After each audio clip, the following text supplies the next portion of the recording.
In this English lesson, you will have over 4 hours of English to listen to while you try to sleep. But before we get to that, if you don't mind, hit that subscribe button if this is your first time here, and hit that like button so other English learners will be able to experience listening to English while they try to sleep. Thank you so much for clicking on this lesson, and I hope you get to sleep really soon. But while you're sleeping, you're still learning English. To talk about the word pest, not pets.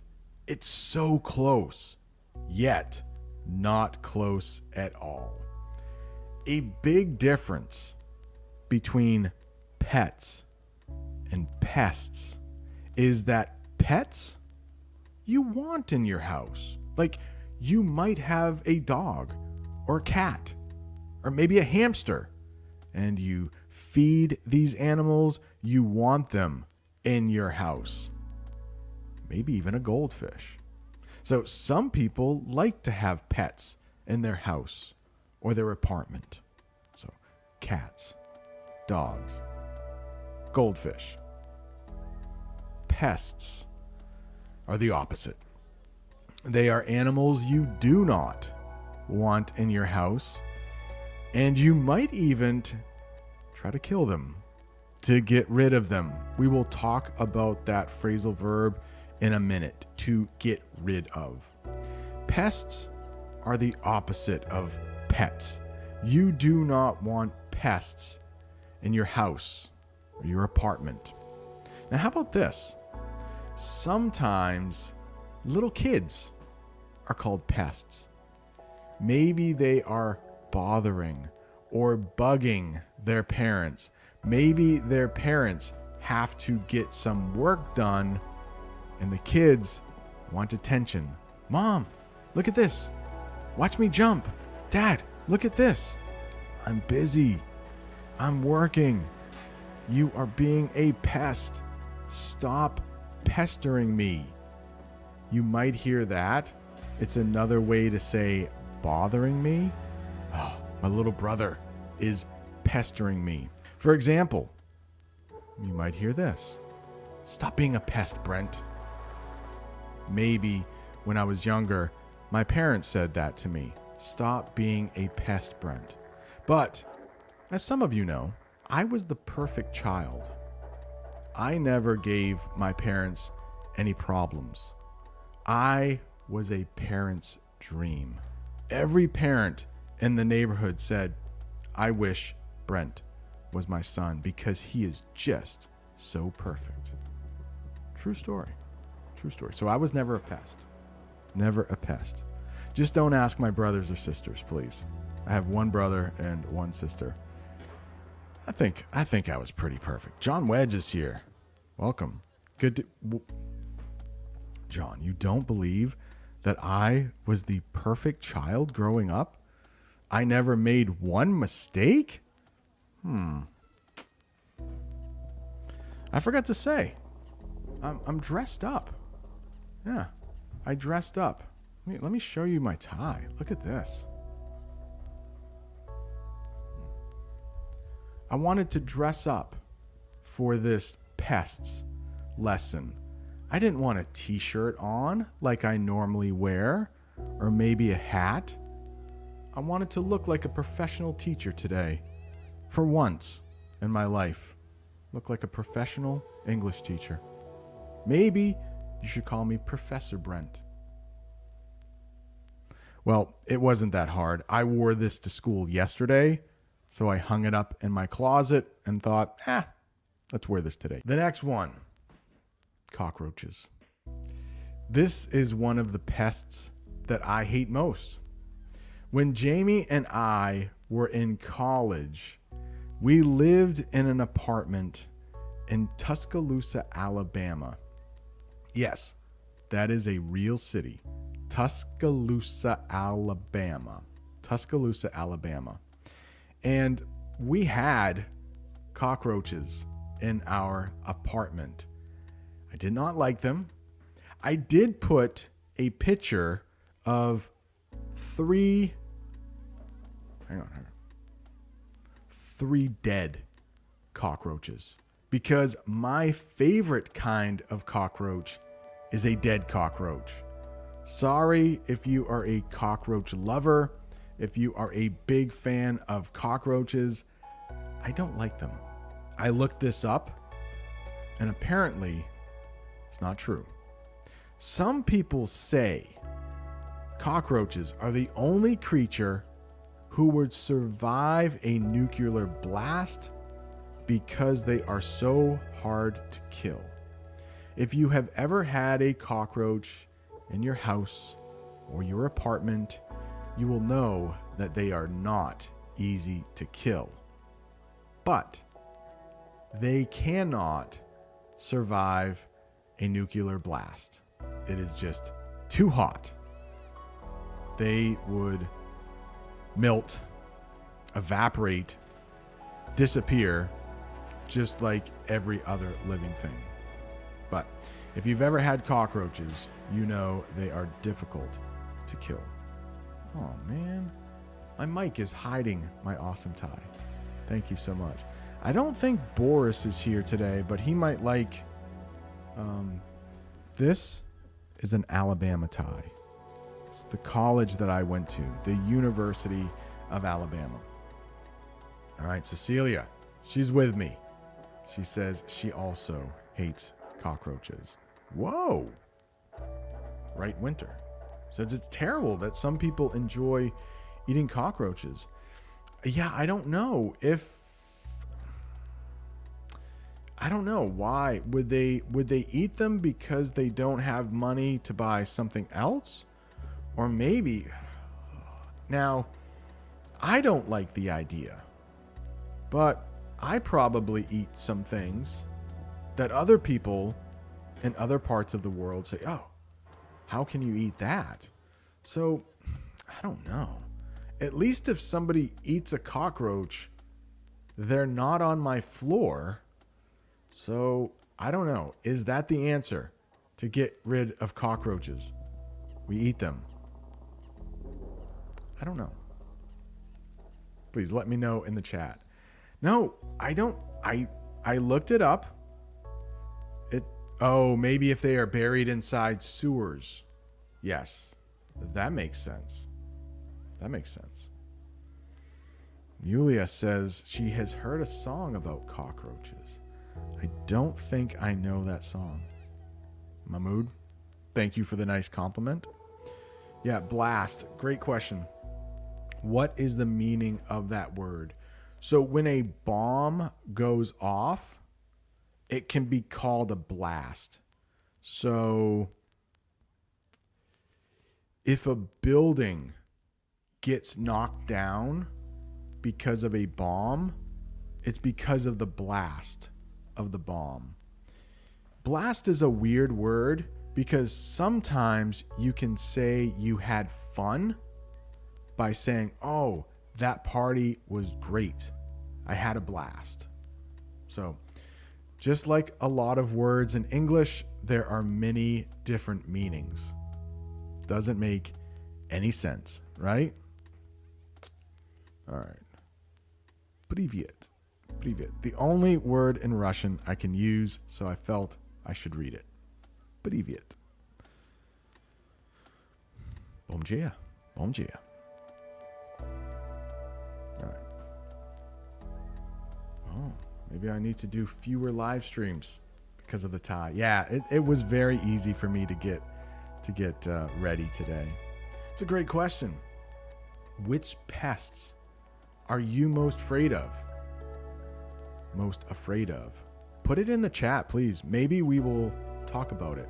Oh, what if they crawl? We will talk about crawl soon.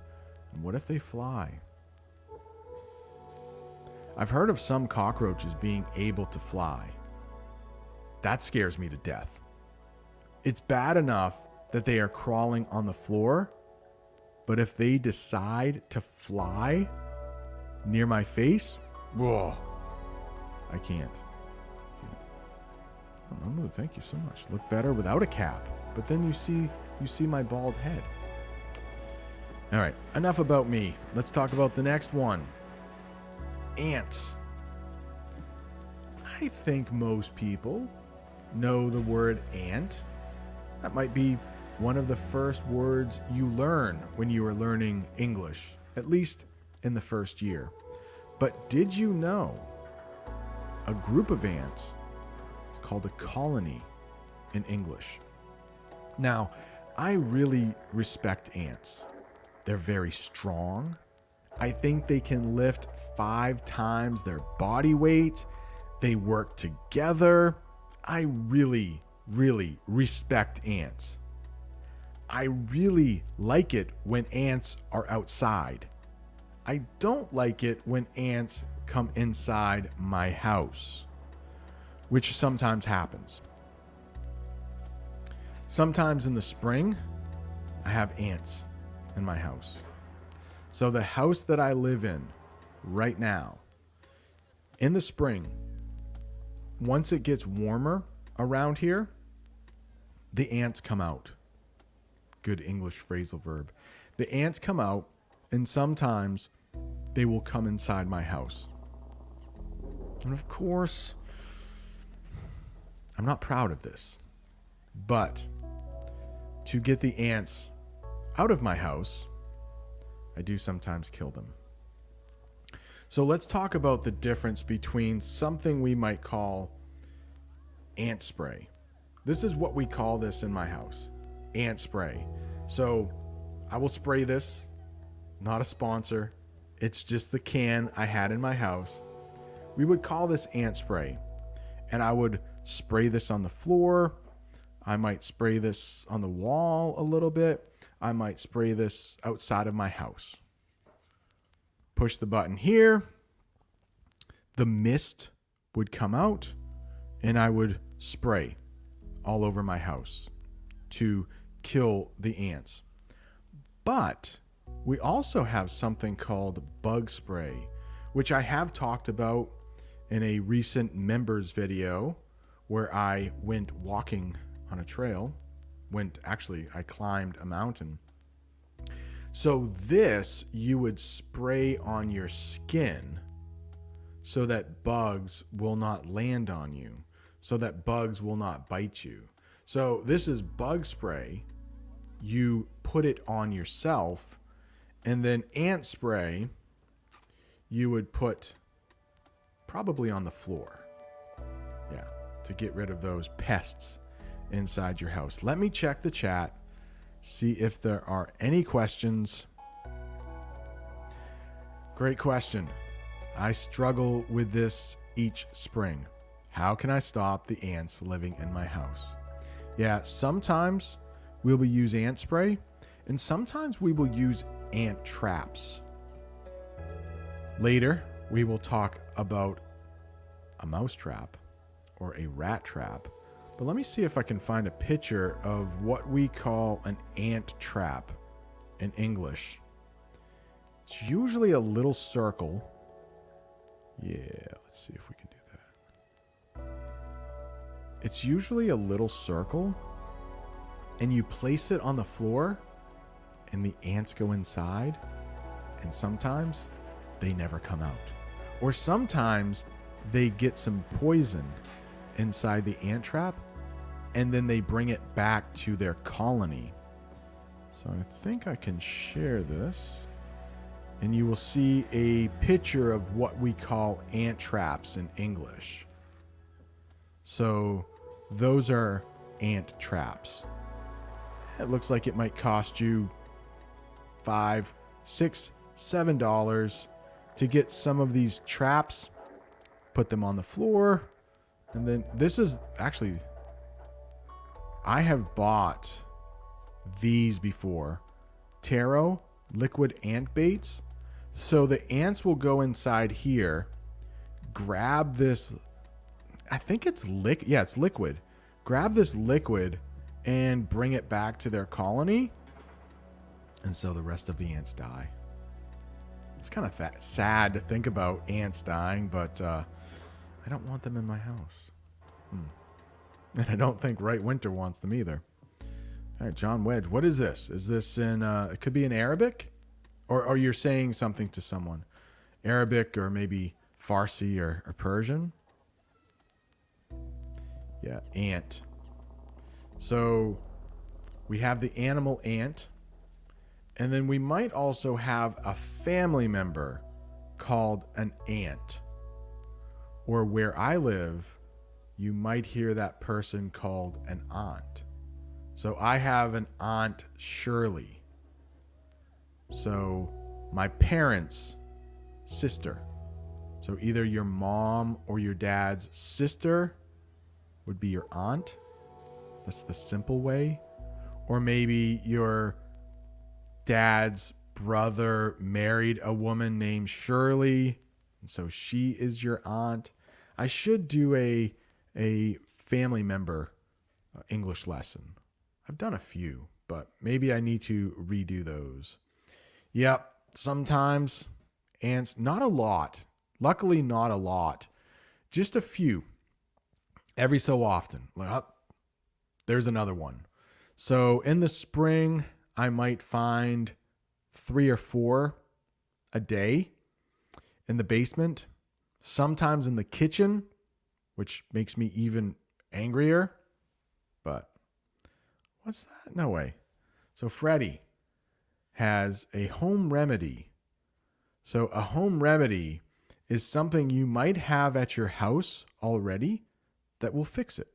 So it might be to make you healthier. If you are sick, you might use a home remedy. Or maybe if you have a problem with ants, a home remedy, a spoiled lemon. Interesting. I've also heard cinnamon, if you know what that is in English, will help you keep the ants away. Keep away ants. English phrasal verb. Whoa. Dangerous. But I bet it works. A mini flamethrower to burn the ants in your garden. That's one way to get rid of them. Nicely done. Okay, sorry, John. I think I knew that after. It was the name of somebody. Yeah. Perfect. Thanks, John. Helping out in the chat. And it is Arabic, not Farsi or Persian. In English, Farsi and Persian, it's the same language. Oh, yeah. Dimitri. Brent, which household pests are most annoying in your opinion? Very good question. Well written. Do you remember the worst experience related to them? Yes. Cockroaches is my answer. And when Jamie and I were younger, we were in our 20s. We were living in an apartment. We had cockroaches. Not very fun. All right, back to the lesson. What about this? Now, luckily, I have never had bed bugs. But if I did, I think that would be my worst experience. Let's talk about what bed bugs are. A bed bug is a very tiny insect that likes to live in beds and bite people while they sleep. Yeah, they live in beds. They pretty much live everywhere. They also have very flat bodies, so they can crawl into small spaces. They sleep during the day. They come out at night when people are sleeping, and they could bite you. And I don't think it feels very good. Now, they are often called the color of a penny. So we sometimes say they are the color of a penny. They are copper colored. And if you don't know what a penny is, there's one on the screen that is a coin in the United States. It's actually our smallest coin. It is only worth 1 cent. So it takes 100 cents to make $1. But if you are looking at little bugs and you wonder, oh no, is this a bed bug? Well, one reason to tell it's a bed bug is that it is the color of a penny. It's copper colored. So they look almost the same color. See that color? It's like brown, but we might say copper. And that penny is also copper colored. Copper is a metal in English. So it's that color. Copper, almost like bronze in English. Hope that helps. The next term I would like to teach you, creepy crawlies. So I think most of the animals we have talked about so far could be called creepy crawlies. You can call all bugs that make you feel creepy, you can call them creepy crawlies. Bugs like that right there. I don't even know the names of some of those bugs. We might call them beetles. It's just a good term for any small bug that looks like that. You know, that's not a bed bug. That's not a cockroach. That's not an ant. You can just say it's a beetle. Some kind of beetle.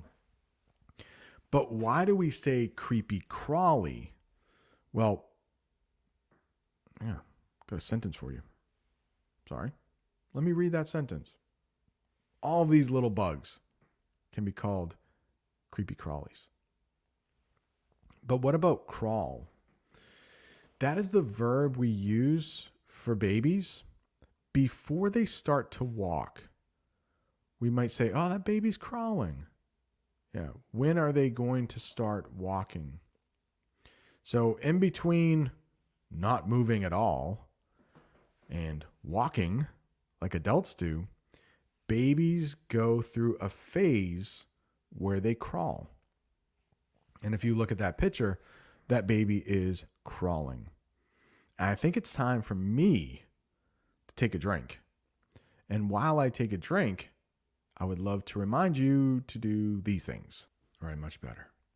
We just talked about crawling. That guy said, don't forget, you might want to share it with a friend who's learning English, or hit the like button, or subscribe. All those things. All right, let me check the chat. Any questions about bugs, creepy crawlies? Because in a minute, we are going to talk about bigger pests. Hang on. Filippo. It seems longer, though. I think Filippo has been a member longer than 4 months, but thank you so much. 4 months. Filippo. Grazie mille. Some weeks ago, I had to face a wasp nest. A mess. Hang on. We are going to be talking about a hornet's nest, and those two insects are very close in English. Wasps, hornets, yellow jackets. They can sting you. We will talk about that very shortly. All right. Just making sure I didn't miss anything. I'm probably missing things, and for that, I'm sorry. There are tons of ants, cockroaches, and other pests where I live. Although I've been living here for almost 30 years, I can't get used to them. And of course, Cecilia has great English. She is an English teacher herself. Thank you so much for helping out. Great sentence. Great couple sentences right there. And I think because where Cecilia lives, it's so hot. She lives in Argentina. And it keeps getting hotter. There are bigger and bigger bugs. Now, luckily, where I live, it gets cold in the winter. And I think that helps keep the bugs small. So we don't have a lot of cockroaches where I live in the state of Maine. You know, it gets cold and all the bugs have to hide under the ground. We might say hibernate in English. So our bugs aren't that big here, luckily.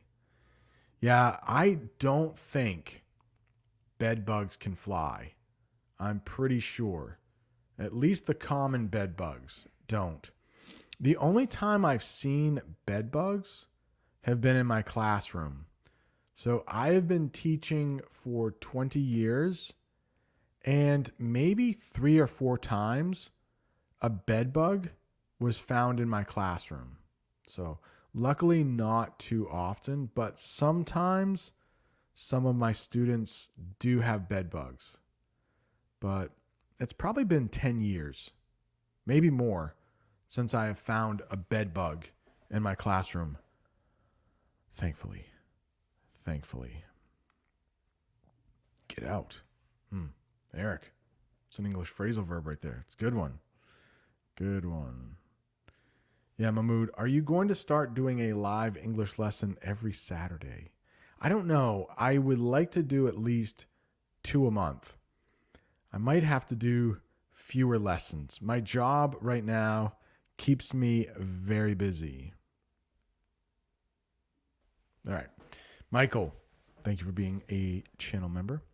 Do you need special permission to buy the stuff that really helps in the US? Yes, you do. Now, what I showed earlier, I can go in the store and buy it. No problem. But we are going to talk about professionals later, and they can get stronger stuff. And I think you do need a permit. Maybe you need to take a class to use these really toxic sprays. If something is toxic, it means it's really dangerous. It can kill you and maybe even kill people. You might also hear the term pesticide. Pesticide. So we're talking about pests. And anytime you see ICIDE, ICIDE at the end of an English word, it has something to do with killing.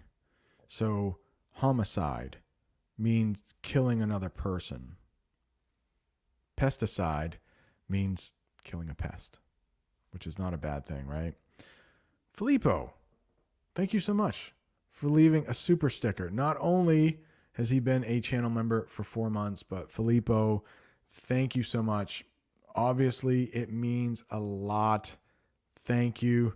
I have a little Filippo. Thank you. I know you have left many super chats, and it means so much. Thank you very much. All right, pesticides. We were talking about those. I don't have a slide for pesticides, but it's a good one to know. The next one, after crawling, a fly swatter. Fly swatter. I don't have a picture of a fly. Well, he's actually right down below there. But I figure most people know what flies are. But sometimes you can buy a fly swatter, and that will kill the fly that might have gotten in your house. Last night, when I was sitting on the chair, there was a fly buzzing around me. I did not kill him. He wasn't bothering me that much. He wasn't pestering me that much. I let him live. He may still be inside my house. I don't know where he is, but he wasn't bothering me. I didn't want to kill him. But let's look at a sentence where I use swat, and I will show you what that looks like. Where is it? Oh, yeah. Here we go. Let me get rid of that. Oh, gross. There's a bug crawling on me. You might swat it away. Swat. The verb, it means something like this. Might say flick as well. Just like, get it off me. Swat it. Swat it. And we also have fly swatter right there. Look at that fly. You can see a good picture. So there is an orange fly swatter there, maybe a yellow fly swatter, a green fly swatter, and a blue fly swatter. Yeah. I do not own a fly swatter. Sometimes I will use a roll of paper towels if there is a fly that's really pestering me or really bugging me or really bothering me. But I don't like to kill flies. I don't like to kill any animal, but I definitely don't want animals inside my house. New words with MP. Also left a super chat during the members chat. So thank you so much. I have a little something for you. So kind. Words with MP. Thank you. And I know Bob, the Canadian, during his live streams, you're very generous there too. So thank you so much. Where's it? Can't find things. I got it right here. Thank you. Words with MP. Sita, thank you so much. All right, we were talking about fly swatters, weren't we? Fly swatters. Yeah. I don't know. You probably have them in your own language, but I just thought maybe you don't know what a fly swatter is. And since we are talking about pests, let's talk about fly swatters. Ladybugs. I guess technically these are pests, but they're so cute. They're so cute. I never kill ladybugs, but guess what? One house that I lived in, we would get ladybugs. We wouldn't get ants. We would get ladybugs. So here's a sentence. I once lived in a house where we would get ladybugs every spring. And that was kind of nice. Sometimes I would have 12, 13, 14 ladybugs right on the window inside my house. And I just thought, oh, they're kind of cute. And then when summer came around, they would disappear. I don't know where they went, but we didn't try to get rid of those pests. We just let them hang around. Lots of English phrasal verbs. These next guys, not cool. Not cool. For the next 4 or 5 slides, we are going to be talking about rodents and vermin. Think about those words in a minute. But mice, I think everybody learning English knows what mice are. You have 1 mouse, or 2 mice, or 3 mice. It's a irregular noun. I think everybody knows that. Rats. I don't even want to look at this picture. I will not make this picture any bigger. But if you saw the lesson I did where I spent the night under a bridge, as I was filming that, I thought a rat had visited me and it creeped me out. Do you know that English phrasal verb? It creeped me out. I wanted to leave so badly, but I had to finish my meal. After watching that video over and talking to some other people, my brother, and some comments on the video, I think it might have been an otter, or it might have been a beaver, if you know what those animals are in English. And it makes me feel a little better. But that tail, if you haven't seen that lesson where I spent the night under a bridge, in the first 5 or 6 seconds, I show what I thought was a rat, but it's probably an animal that lives in the water, like an otter or a beaver. Makes me feel better, but that picture, hopefully you saw it, because I'm gonna move on. Ugh. Creeps me out. If something creeps you out, you might make that noise. Ugh. And then you have a shiver down your back. Ugh. I can't imagine having rats in my house. I did live in a house one time where we had mice. Mice? Oh. You can let me know in the chat. Would you rather live in a house or an apartment that has mice or cockroaches? Mice, cockroaches, or bed bugs? There's no winner there. I might say cockroaches. Oh, I don't know. I hope wherever you live, you don't have to worry about it. But I know in big cities, they're tend to be more pests. There tend to be more pests. All right, let me look at the chat here to see if I am missing anything. I probably am. Really, Michael? Ladybugs are super useful. I'm sure most of these animals have a purpose, right? I don't know. I don't know what mice do. I guess they feed snakes. I don't like snakes either. I wouldn't call a snake a pest. It's a little bit too big. A pest, it just bothers you. It's a nuisance is another word you might hear. If you have snakes in your house, that's probably a bigger problem. Pests are these little problems, these little annoyances. Snakes bigger. But yeah, snakes eat mice.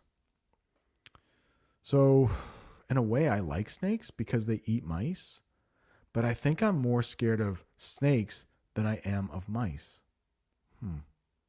Questions. I know in Portuguese, question is perguntas.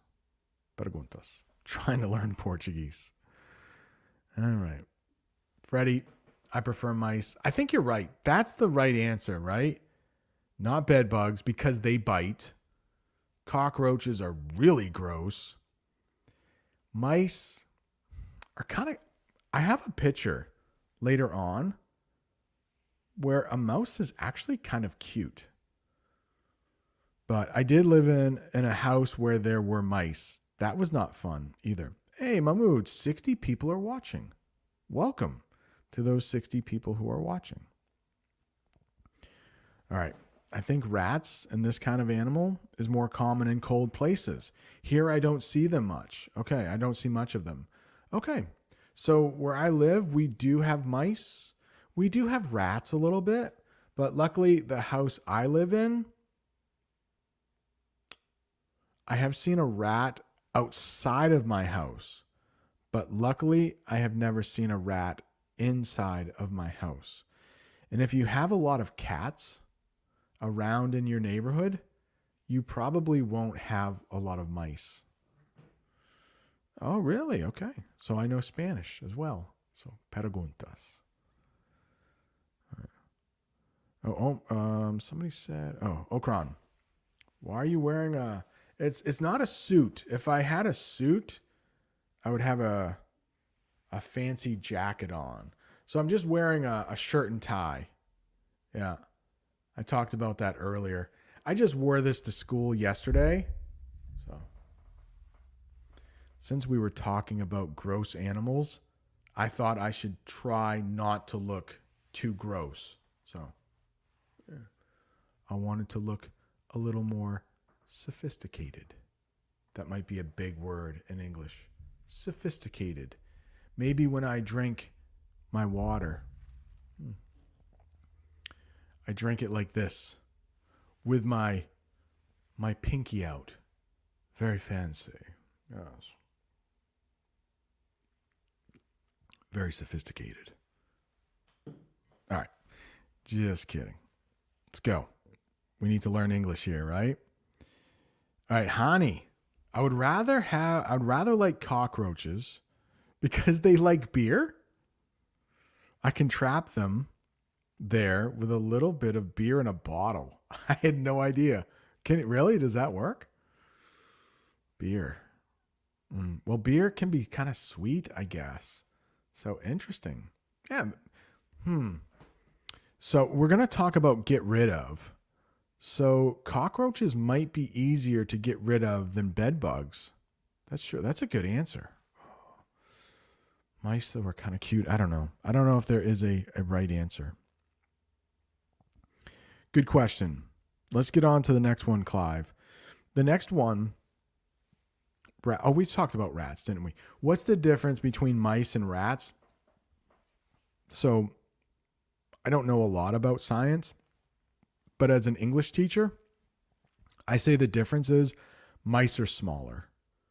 Yeah, so the adult mice are smaller than the adult rats. I think that's right. Again, I'm not a scientist, but that's how I feel about it in English. Mice are smaller, Rats are bigger. Oh, rats have longer tails. Rats have longer tails. Yeah. Hope that helps. Great question. Now, rats and mice can be called vermin. Vermin or rodents. You might hear that. If you hear vermin or rodents, it's probably mice and rats. There are a couple other animals like that, like moles, which you don't hear very often, but those type of animals with the little noses, and the beady eyes, and the long tails. They are rodents. And if you want to get mice or rats out of your house, you might use a mouse trap. And if you have rats, you might get something bigger than a mouse trap, which we call a rat trap. So put a little piece of cheese on the trap. Hopefully the mouse comes to eat it, and then whack. No more mouse. Yeah. It's a little cruel, but it does help you get mice out of your house. All right, the next one here. These guys, red squirrels. I wanted to mention them because, well, squirrel is hard to say. So maybe if I say it a few times, squirrel, squirrel. These guys, red squirrels. Let's get a sentence here. Red squirrels can be very destructive. They can chew holes in the roof and destroy the inside of your house or your apartment. You know, when you have a light and there are wires, yeah, they will chew through wires. They can be very destructive. They can destroy things. Destructive is the adjective. They can be destructive. And destroy is the verb. They can destroy your house. So, cockroaches really can't destroy your house. They can eat your food. Bed bugs can destroy your body because they eat things. Eat you. Eat your skin. Bite your skin. Do they eat blood? What do they eat? Blood or skin? I think blood. Blood. Yeah, because I've seen bed bugs will bite people and they turn from copper to red because of the blood. Gross. These next things. Filippo mentioned a hornet's nest, or was it a wasp nest?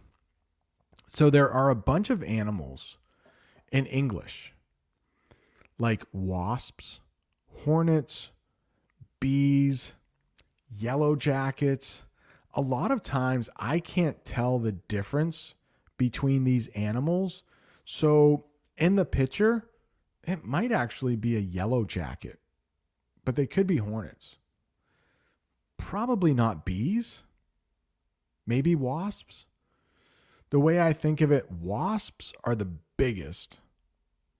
And then hornets and bees. I like bees because they help pollinate plants. They help plants grow. And I think hornets and wasps do too, but it hurts when they sting you. So when one of these animals hurts you, it's what we use in English. We use the word sting. So, ouch. I think a bee just stung me. So it's an irregular verb. Sting, present tense.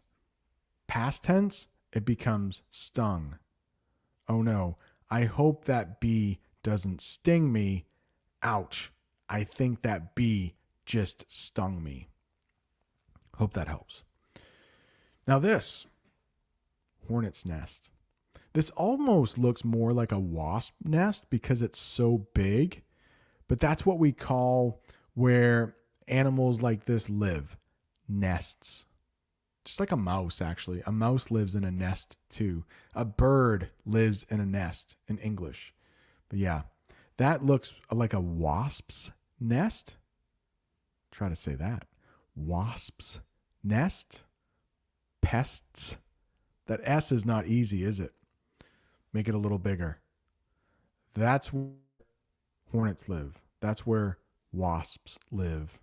Oh no. I think we just had a problem with my internet for a second. Hopefully, I'm still there. The next one we are going to talk about is nasty. It's an infestation. What the heck is that? An infestation.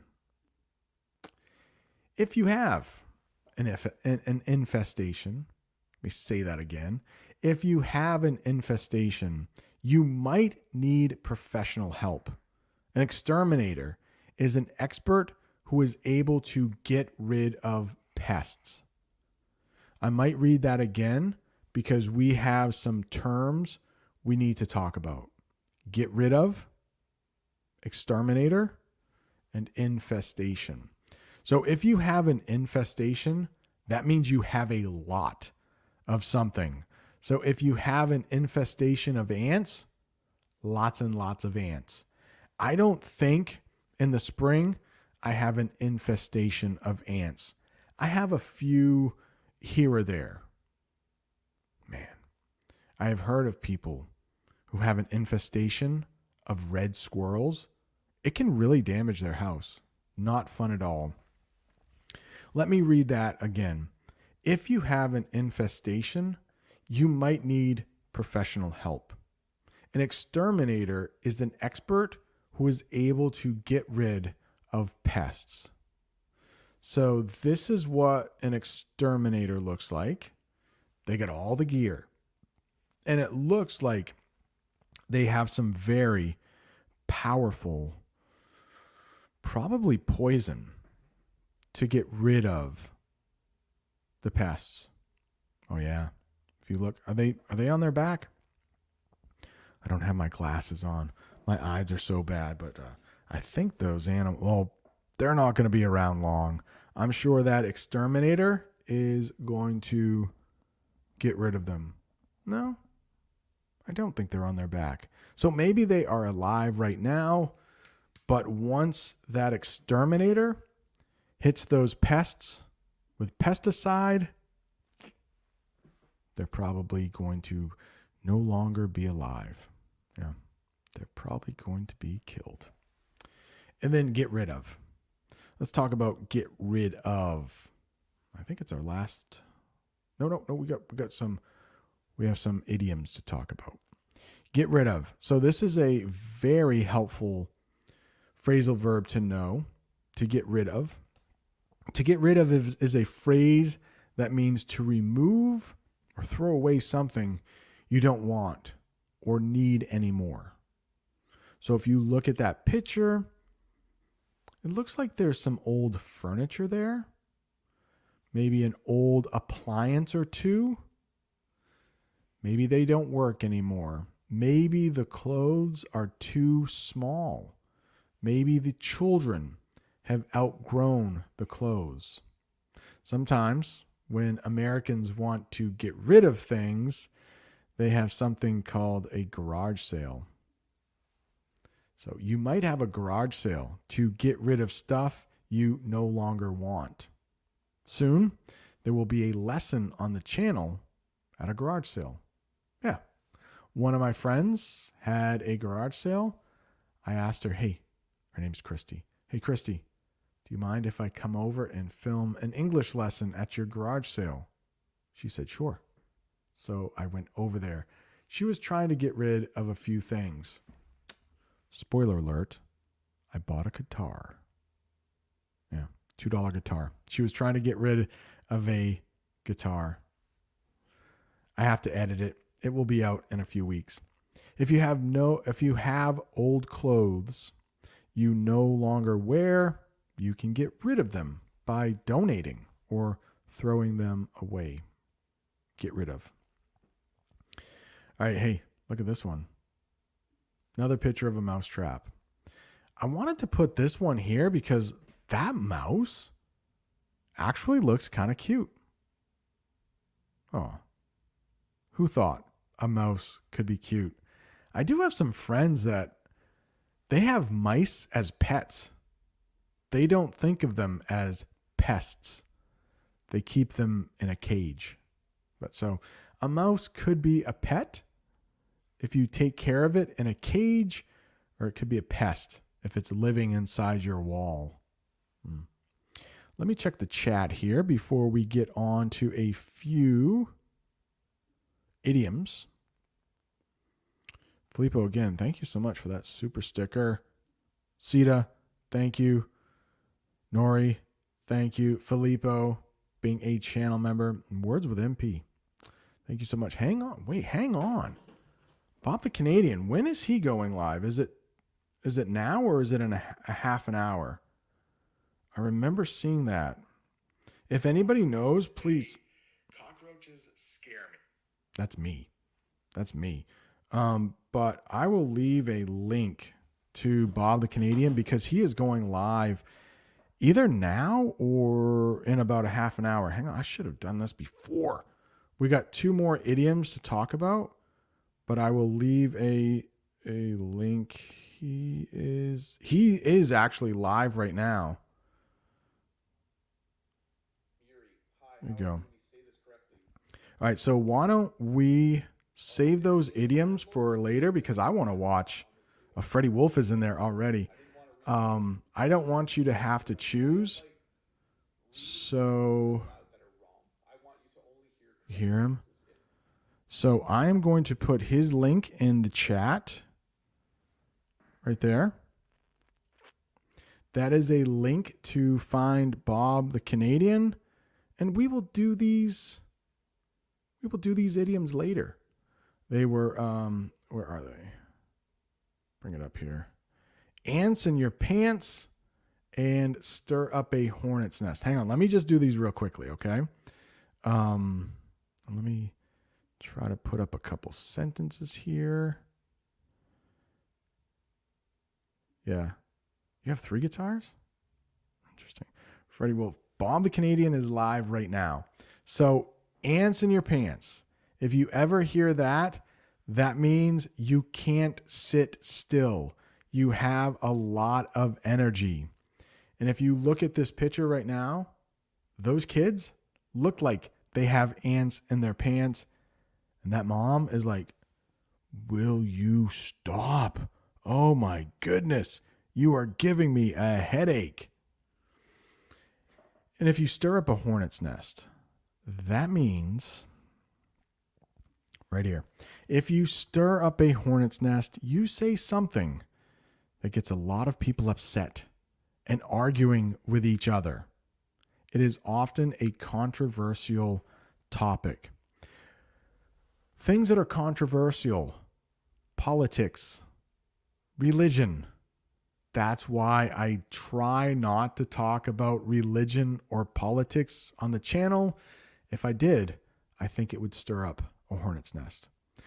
I am going to head over to Bob the Canadian's channel.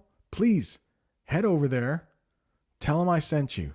Tell him, hey, I'm coming from Brent's live stream. And hopefully he will see that and say, hey, Brent, thank you so much. And I'm heading over there now. So you can see the link there. Thank you so much to everyone who has stopped by, watching on replay, listening to the podcast. I'm out of here. Going over to Bob the Canadian. Thank you so much. Adios, amigos. What is going on, everyone? We are live. I hope you are ready to learn about colors, because in today's English lesson, you are going to learn about some colors you never have heard of in English, or at least that's the goal. Let's get to our first color. Now, these first few are going to be review, which is why I am going to read and talk about them rather quickly. Red. Red is the color of fire trucks and ripe tomatoes. Here's a sentence with red. The beautiful roses in the garden are red. What about blue? One of the most common colors. We're going to talk about red, blue, and yellow in a minute when the lesson gets a little more advanced. Blue is the color of the sky on a clear day. Some people think blue is a cool and calming color. Yeah, in some of these sentences, there will be some advanced words for these very simple colors. Yellow. My favorite shirt. Oh, hang on. We haven't gotten rid of blue yet. My favorite shirt is blue, like the ocean. Yellow. Yellow is the color of the sun and ripe bananas. It's a bright and cheerful color. To be honest, yellow is my favorite color. My favorite color is yellow because I think every time I see it, it is a very happy color. Please let us know in the chat, what is your favorite color? Maybe we will talk about it here. The school bus is yellow and it takes us to school every day. Yes, in the United States, we really do have yellow school buses, and they pick students up every day, bring them to school, and also take them home at the end of the day. All right, let's see. Yes, Omron. My trip to Kentucky was amazing. There will be some videos coming out. Maybe 4, 5, 6, something like that. Freddie, what's going on? Yes, I did make my favorite color the color of this lesson, yellow. Yellow, does that mean jealousy? Interesting. All right, purple. We will talk about that. I'm not sure if Jamie will answer in the chat, my wife, but her favorite color is purple. All right, interesting. Black and green. All right, Zig is missing Jamie. We need to get Jamie back on the stream soon. Green. Green is in the house. Blue. I mean, that's a great color, right? Blue. Navy. So that is not one of the advanced colors I am going to talk about. But in English, there is a color, navy, and it's a little bit darker than blue. You might hear navy blue sometimes. Good one, Brad. Good one. White. Hung. Good color. Pink. It's right up there for me. Pink's a great color. Pink is a great color. We got Paula is saying purple. Purple rain. It's a good one. Blood. So we do have that color in English. That is not one of the advanced colors I will be talking about, but it is a dark, deep red.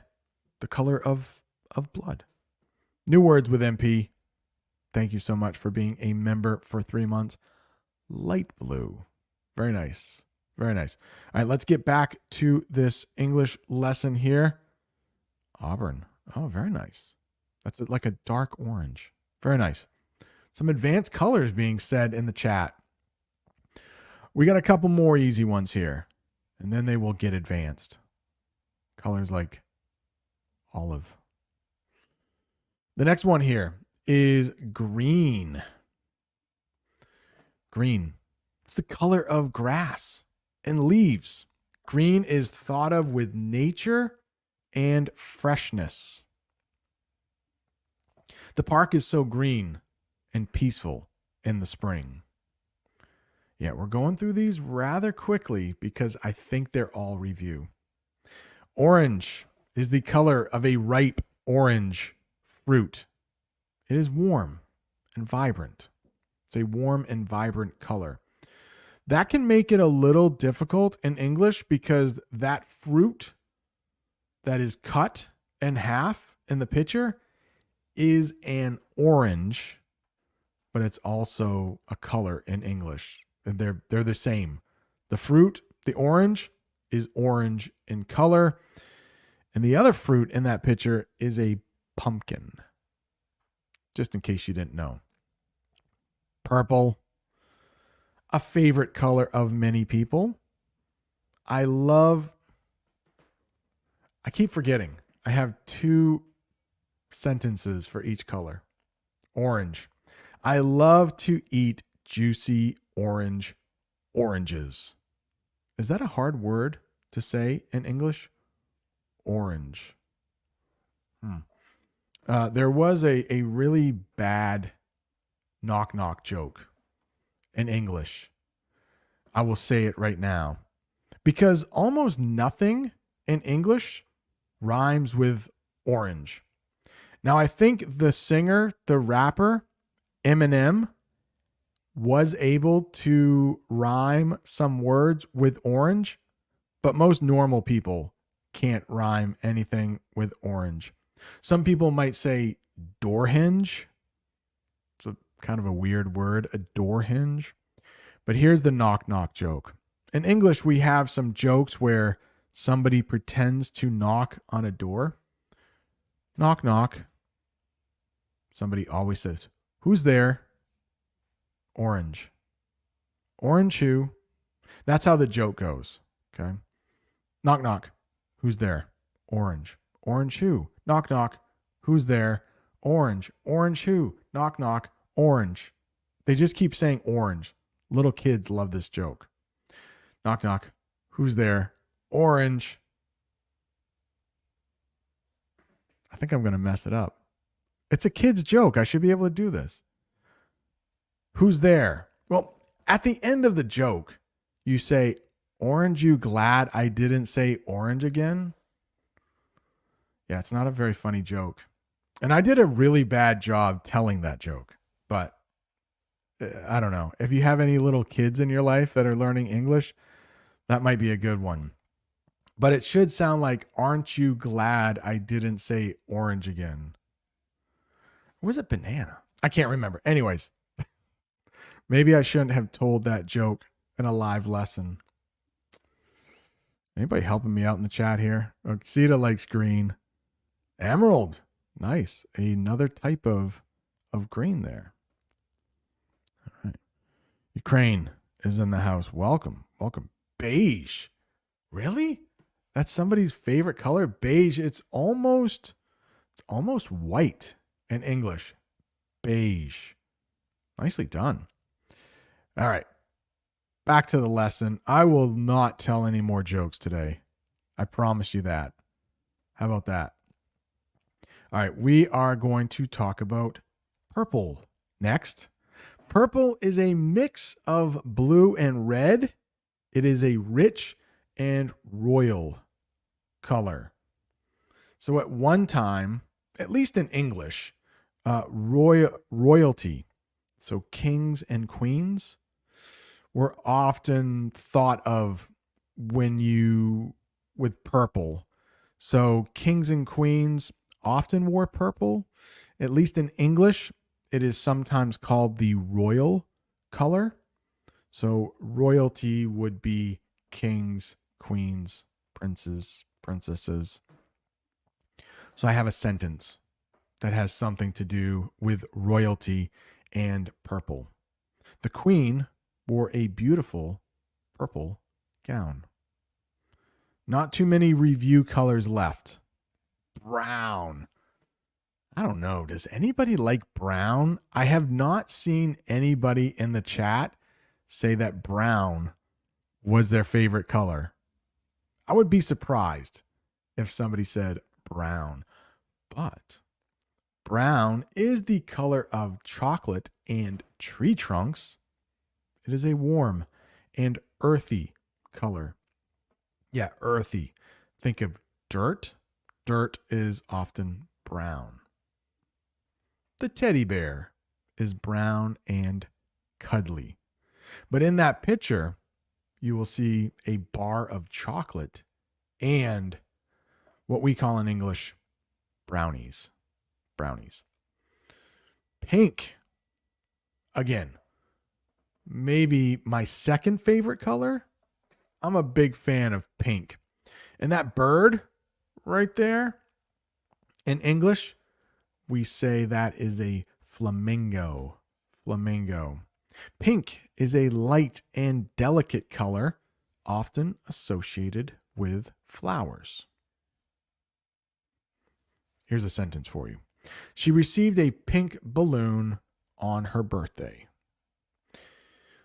A lot of times when you have a gender reveal, those are big in the United States now. When parents are going to have a baby, they will sometimes do a gender reveal, which means they are going to tell all of their friends if they are having a boy or a girl. And if they are having a girl, the color that they choose is pink. And if they're having a boy, they are going to show something blue. I have a really old video on my channel, one of the first, and I attend a gender reveal. It's probably not a very good video because it's like my second or third video. But no, I won't spoil it.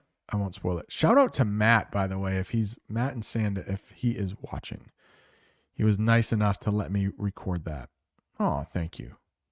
Like my hat. Yeah, I will not sing, but I want to sing. Purple Rain. It's a good song. All right. Abdullah, my daughter's favorite color is pink. Blue. Harry from Indonesia. Hope you're doing well. Don't like pink, but he likes strawberries. Yeah, and in the picture, you may know, but that fruit there is called a strawberry. And it is pretty much pink. Like a really, really dark pink, I think. Hey, back again. I do have some things to do, but I would like to check the chat. Oh, yeah. So Omran is talking about a gender reveal. I saw something like the gender reveal and how people interact with that. It's not popular here in Arabic culture to reveal the gender that way. Yeah, and Omran is from Syria, but he lives in Dubai.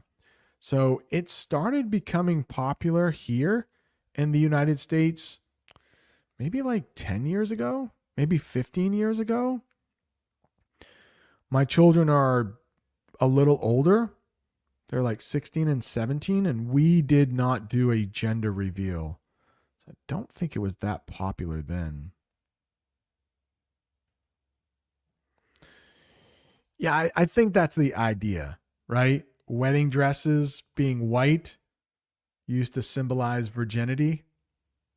If you don't know what that means, you can look it up. I probably won't talk about it here, but yeah, I don't think it occurs that often anymore. I don't know. Hey, Haiti is in the house. Thank you so much. What were we talking about? Shade, right? Shade. Okay. So we have shade when we talk about colors, but then we have shade when we're not talking about colors. So for the rest of these words, that is what I'm going to do.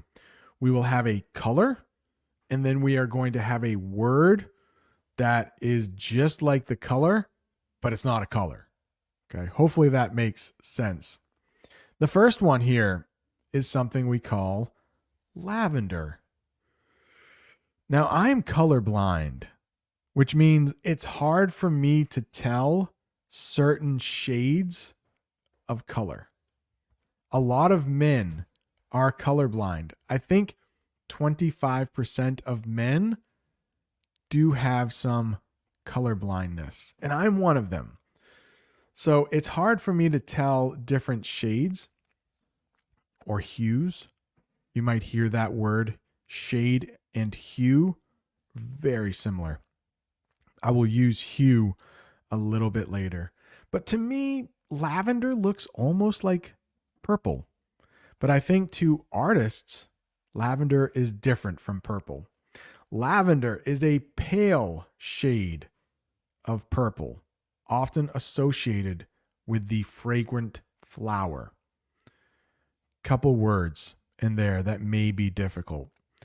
Pale, it means a little lighter, a little whiter, pale. And fragrant means it smells good. So lavender is a color, but it's also a flower. And that flower lavender is also the color of lavender, just like orange. So here's a sentence with the flower. The lavender fields smelled wonderfully sweet. Another shout out to Bob the Canadian. He gives me a lot of shout outs. And he owns a flower farm with his wife, Jen. I'm wondering, do they grow lavender on his farm? I don't know a lot about flowers. I don't even know where lavender grows. Maybe it's too cold in Canada to grow lavender flowers. I don't know. The next one, though, coral. I like coral. It looks like a great color. Coral is a warm and pinkish orange color. Pinkish. When you see ISH at the end of an English word, it means like close to or almost.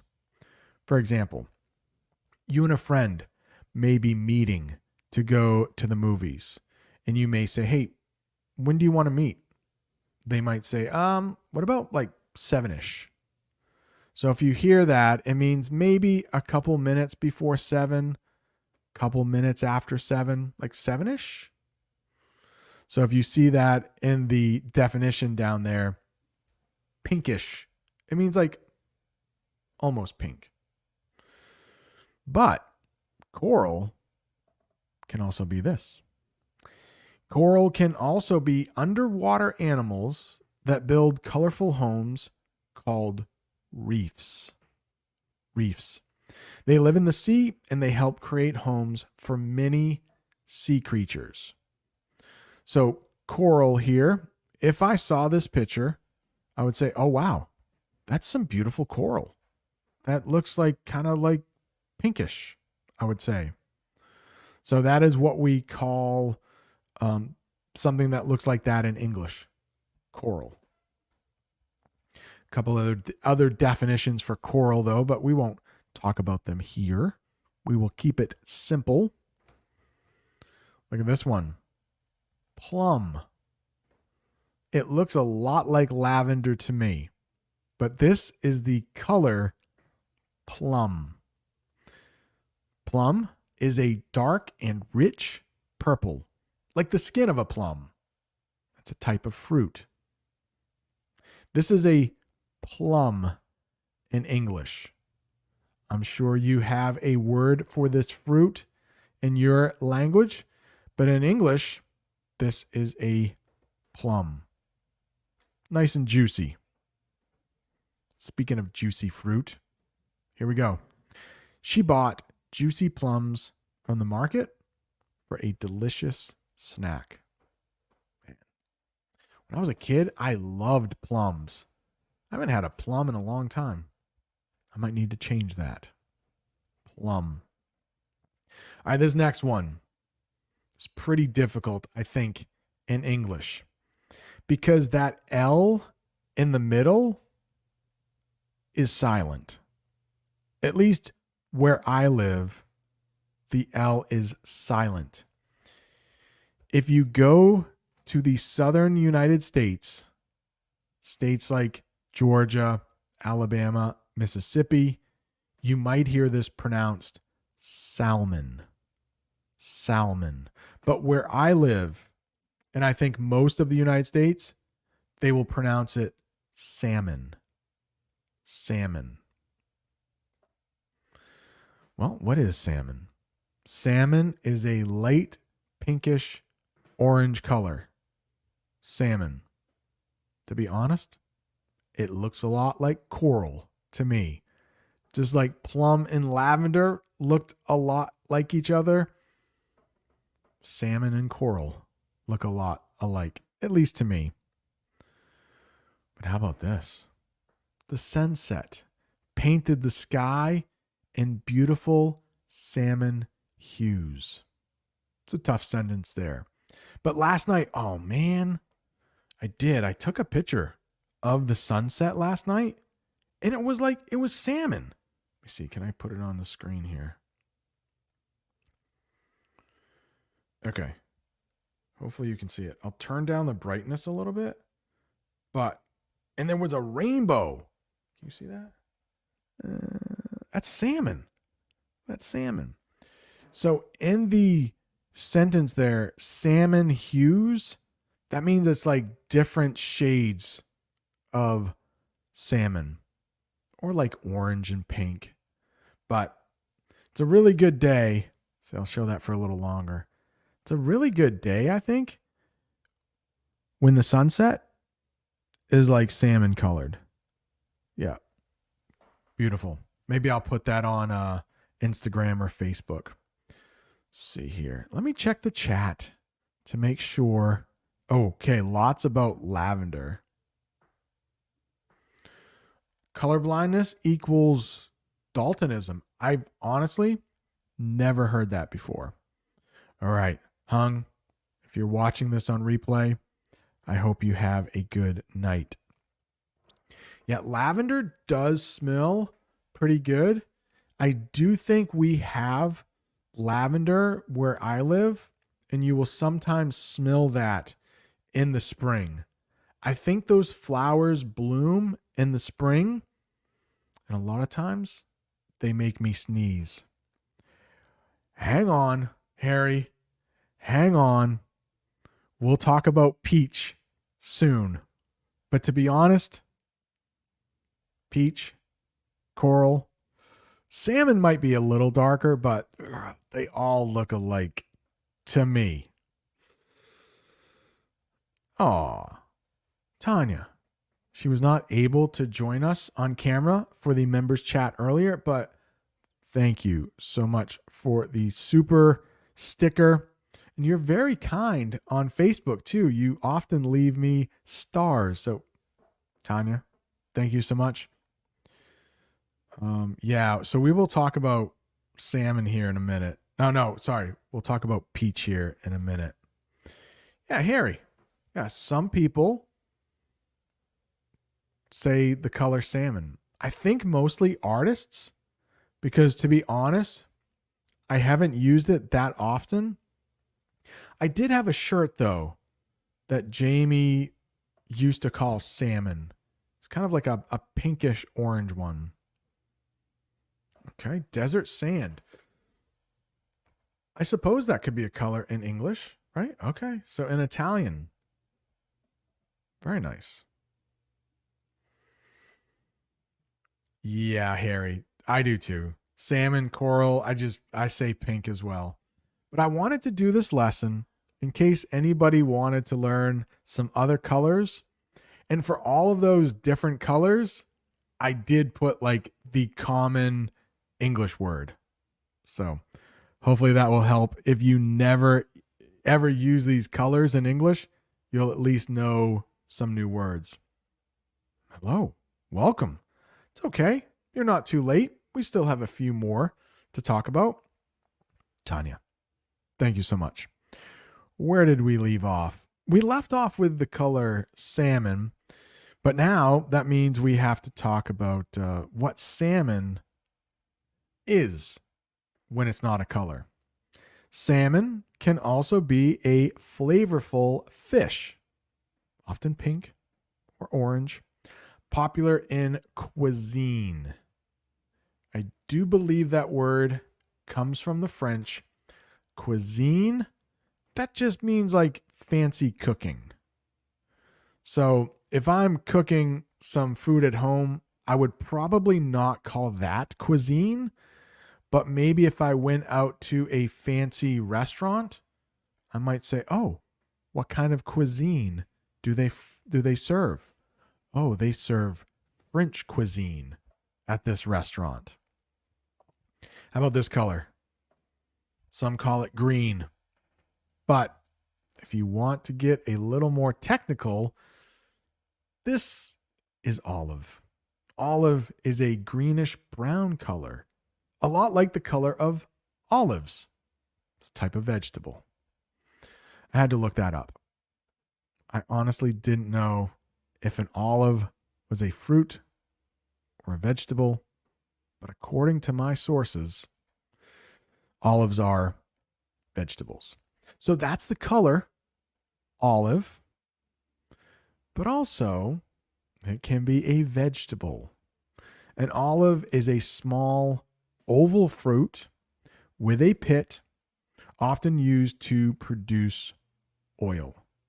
Now, we are going to talk about pit a little later when we talk about peaches, but in the middle of some fruits and vegetables, there will be a pit. A lot of times you can't eat the pit. Also, in the middle of the olive, there is something red. And sometimes you will see pimentos in the center of olives. I filmed an English lesson in Vermont where I ordered breakfast and I had pimento cheese. It was really good on a biscuit. You should check that lesson out after this one. Vermont, breakfast, biscuit, pimento cheese. So good. Pimentos. All right. Peach. It was mentioned earlier in the chat. Peach is a warm and pale orange-pink color, like the skin of a peach, which is a type of fruit. Yeah, so peach, coral, what was the other one? Salmon. They all look similar to me. They almost look like the same color. But we also have peaches that are fruit.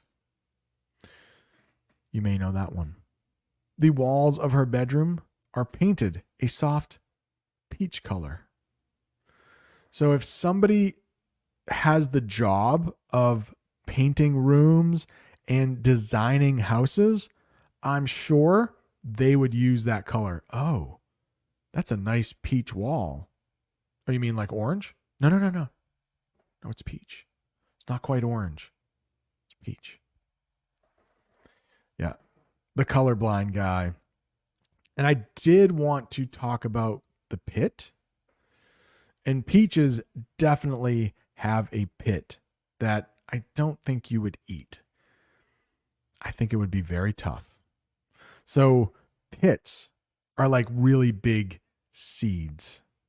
Some seeds you can eat. I don't think there are many pits that you can eat. The pit is the hard center part of a peach containing the seed. All right, that is the English lesson. I hope you have learned some English here.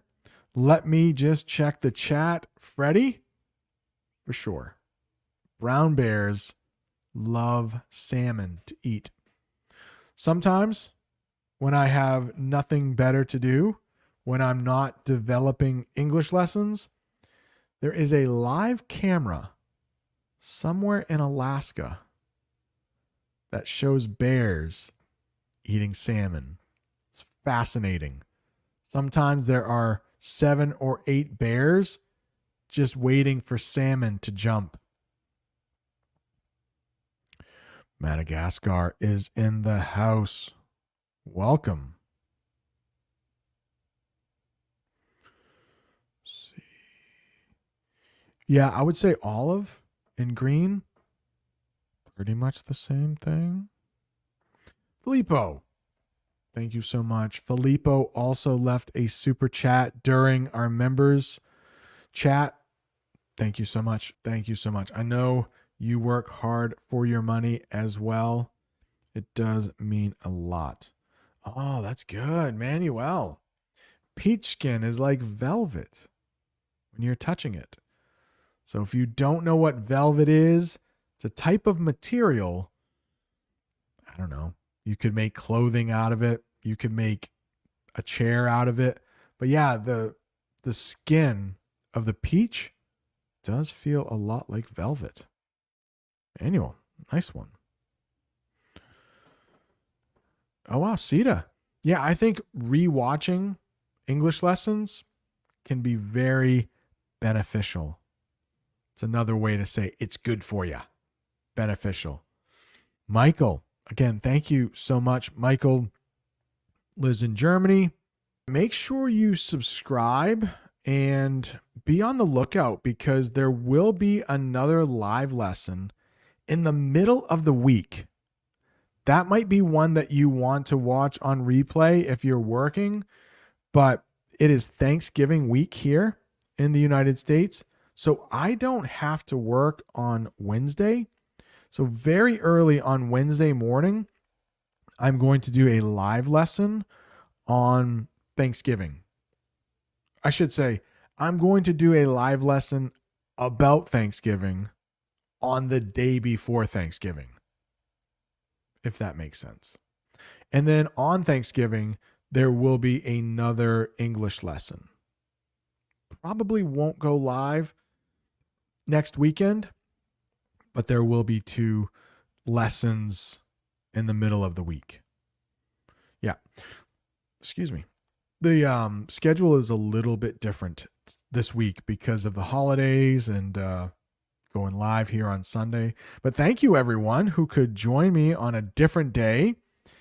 There are 132 people watching on YouTube and Facebook. Yeah, that's true. That's true. Almost every single time there's a new member or a super chat, I will take a sip of water. Is that it? I think that's it. Like I said, I do have some things that I need to do today. Some are fun, some are not fun. But I do want to thank you all for joining me for this live English lesson about advanced colors. Hopefully, you learned a couple new words. Hopefully, you learned a couple new ways to express yourself in English. Anticipating Halloween night because they will get lots of candy. Anticipation. Little nervousness there. She had so much anticipation, she couldn't wait any longer. Look at those people in the picture. I mean, they look like they are waiting for something and they look like they are very happy for it. All right, let's check the chat. If you do have any questions, there are only 37 people here. So I think I will be able to answer your questions if you leave them in the chat. All right, so here's a question about euphoria. Like, what is the opposite of euphoria? And it might be, I'm going to try to use another really big word here. You might have to look it up, but trepidation. Actually, trepidation is probably more the opposite for anticipation. So if you are nervous about something so much that you don't want it to happen, you might say trepidation. But the opposite of euphoria, don't know. Doom and gloom, I guess. I mean, a simple one would be just sadness, depression. You know, those might be a couple. Let's see here. Going up a little bit. Mode, what's going on? Good to see you. Nikita, welcome, welcome.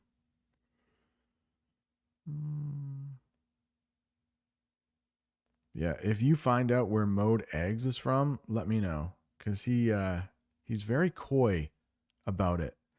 If someone is coy, that means they don't tell you the answer. They don't lie about it, but they're very mysterious about it. So he is being very coy. And I know it's very boring. Just trepidation. Thank you. Trepidation. Melancholy. Yeah, that would be the opposite of euphoria. So if somebody is feeling melancholy, it's not depression, but it's a fair amount of sadness. To be honest, Brent is the most skillful teacher. I don't know if that's true, but I love to hear it. He has a unique method for teaching English. Thank you so much. I have been doing it for quite a while, though. So 21 years now, I think. Harry from Indonesia, long time no see. I think we said this, right, Try? The opposite of anticipation. Big word here, but you might want to actually, Mode wrote it down for us. Trepidation. Yeah. So that is before something happens and you're a little nervous about it. So let's say you were flying somewhere. This is from Filippo's story. So let's say you are flying somewhere and you're a little nervous of flying. Maybe you're scared of flying or you're scared of heights.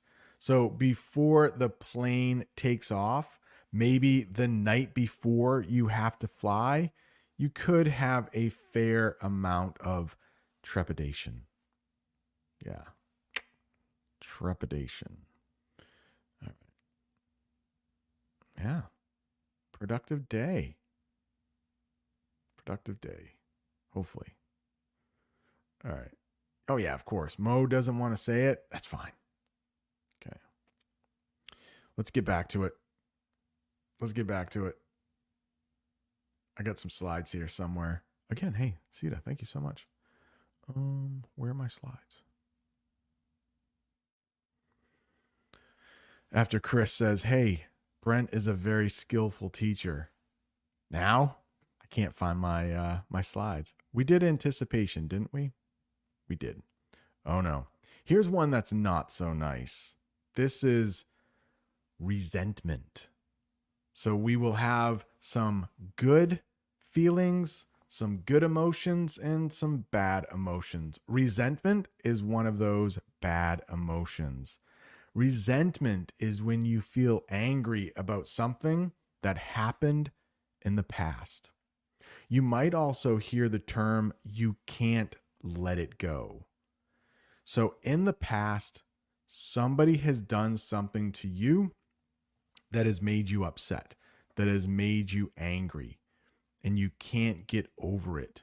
That feeling is still there of, how could you do this to me? Resentment. How about this? He had a lot of resentment because his friend borrowed his bicycle and didn't return it. So I'm not sure if you've ever had this situation. Maybe you lent your friend something and they don't return it. So you have to ask them for it and hopefully they give it back. But before you ask, you might say, hey, I hope they return it just so I don't have to make it awkward and ask them for this item back. Do you remember a couple weeks ago? I had a leak in my ceiling again and I couldn't go live. I had to postpone the live until the next week. Well, my brother lent me a big fan to help me dry out my basement. And that was several weeks ago. And I still have the fan. I hope my brother doesn't resent me. I think I'm going to see him later today. I need to remind him about the fan. Actually, I should just, hey Siri, text Ben. Sorry, I still have your fan. Okay. Hopefully that makes it better. So hopefully my brother Ben won't resent me. What about this? He resented his friend because he never returned his bike. So resentment is the noun, which you will hear quite a bit, but resented is the verb. So this emotion can be used as a verb or a noun. Very common, verb or a noun. Sometimes we'll talk about the adjective, like we did with euphoria. So because we talked about a bad emotion, let's talk about a good one, like a really good one. Compassion. Compassion is when you feel kindness and want to help someone who is sad or suffering. I just did a English lesson at an animal shelter. And all of the people work there have a lot of compassion. They feel love for animals and they want to help them. They are very compassionate people. That's the adjective form. So you can have compassion or you can be compassionate. She showed compassion by comforting her friend when they were feeling sad. Compassionate. Compassionate is the adjective form. She is a compassionate person. All right, let's just check the chat here. Make sure nobody else is in need of having a question unanswered. Let's see, where are we? There you go. Portuguese. Not that different. Oh, I anticipate I can speak English without any difficulties in the future. I'm sure you will. Sure you will. Nice voice, tolerant person. Thank you. Thank you. Nice when others, even if they don't speak respectfully. Yeah, I don't mind that. It's too much. I don't mind that much. Thank you. That's awesome. Yeah. If I kind of like the troll sometimes. Everybody on my channel is so nice, but every so often we have a troll in our midst. That's okay. Does resentment have the same meaning as anger? Not quite. They're a little bit different. So you can have anger without having resentment. But resentment doesn't mean anger. It can, but it could be also disappointment. I did mention there's some awkwardness. If you go back to this couple in the bed, they could be angry with each other. They could be disappointed with each other. It could be rather awkward where you are mad at this person or you're angry at this person and you still have to sleep in the same bed with them. So a lot of times resentment and anger go hand in hand, but they're slightly different. Yeah. So I'm sure, like, if my brother, and I don't think he is, if he is resenting me for not returning his fan, he's probably not angry at me, but he's just like, come on, Brent, why? Just, I might need that fan, and you're taking advantage of me because you're not returning it. So now I have to like do the work and ask you for it and maybe pick it up. So it's not always anger. Hopefully that's clear. All right. No, I wouldn't say that, Ahmed. I couldn't pick up the pieces of what happened. No, I don't think that quite works. Yeah, definitely. Our decision has caused resentment among us. Yeah, I hope so, Sita. I mean, I just know she says, if you're listening to the podcast, I agree, Mega. Brent makes us feel really comfortable speaking to him. I know how much it takes to get on camera and speak a language you are not comfortable with. It's not your native language. But most of the time when people get on camera, they are pretty comfortable speaking English, or at least it sounds like that. Question. I was recently thinking of a word way stronger than upset. I was close to exploding. Yeah, that's for sure. That's a good way to describe it. Yeah, upset isn't even like mad. Upset happens before you get mad. And then maybe a word for even madder than mad might be furious. That might be a good one to use. So, hey, my brother, maybe he's a little upset with me for not returning his fan, but he's probably not angry. And I definitely think that he's not furious. Yeah, no. Yeah. Hopefully that. Yeah, moms are great for compassion, aren't they? Oh, great question. Does compassion have the same meaning as forgiveness? No, no. And this is why. So, the people at the animal shelter, they are compassionate. They want to help animals. But if you forgive somebody, that means somebody has done something wrong to you in the past. Now, we just talked about resentment, right? So, usually for resentment to end, there is forgiveness. And I don't think I have that as one of the emotions. But if you forgive somebody, that's the verb. If you forgive somebody, then they've done something wrong to you in the past, but then you say, it's okay. I can get over it. We might use that English phrasal verb. So you can't, maybe they said sorry, and then you have forgiven them. You say that it's okay. Filippo, seems like you've been a member for longer than 5 months. Maybe 5 months and you took a break or something, but Filippo has been with the channel for a while. So I don't think he's resenting me right now. That's a good thing. Can you explain this feeling cozy? I sure can. I sure can. Luckily, I think I've had this one before. But look at this. We got a lot of green going on.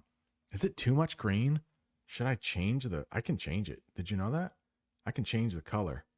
I can change the color on the fly. If you do something on the fly, it means you can do it in the moment. So maybe that's too much green. That's not very professional of me, right? I should be answering English questions and not messing with the lights. I can't even find my app on my phone. All right, let's change it.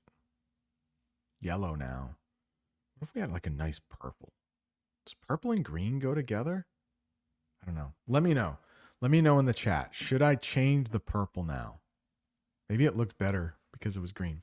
But cozy, I'm going to give you a situation. You are sitting in a very comfortable chair. Comfortable and cozy sometimes go hand in hand. If you are comfortable, you might be cozy. If you're cozy, you are definitely comfortable. So you are sitting in a nice, comfortable chair. Maybe there is a fire near you, maybe a fire in the fireplace. You have some hot chocolate or some nice warm tea in a cup, and you're reading a book. Maybe it's snowing outside, but you are nice and warm inside. I think that's cozy in English. I think so.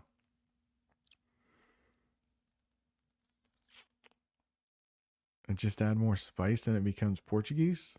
Man, I wish it was that easy. Aroni. What is going on?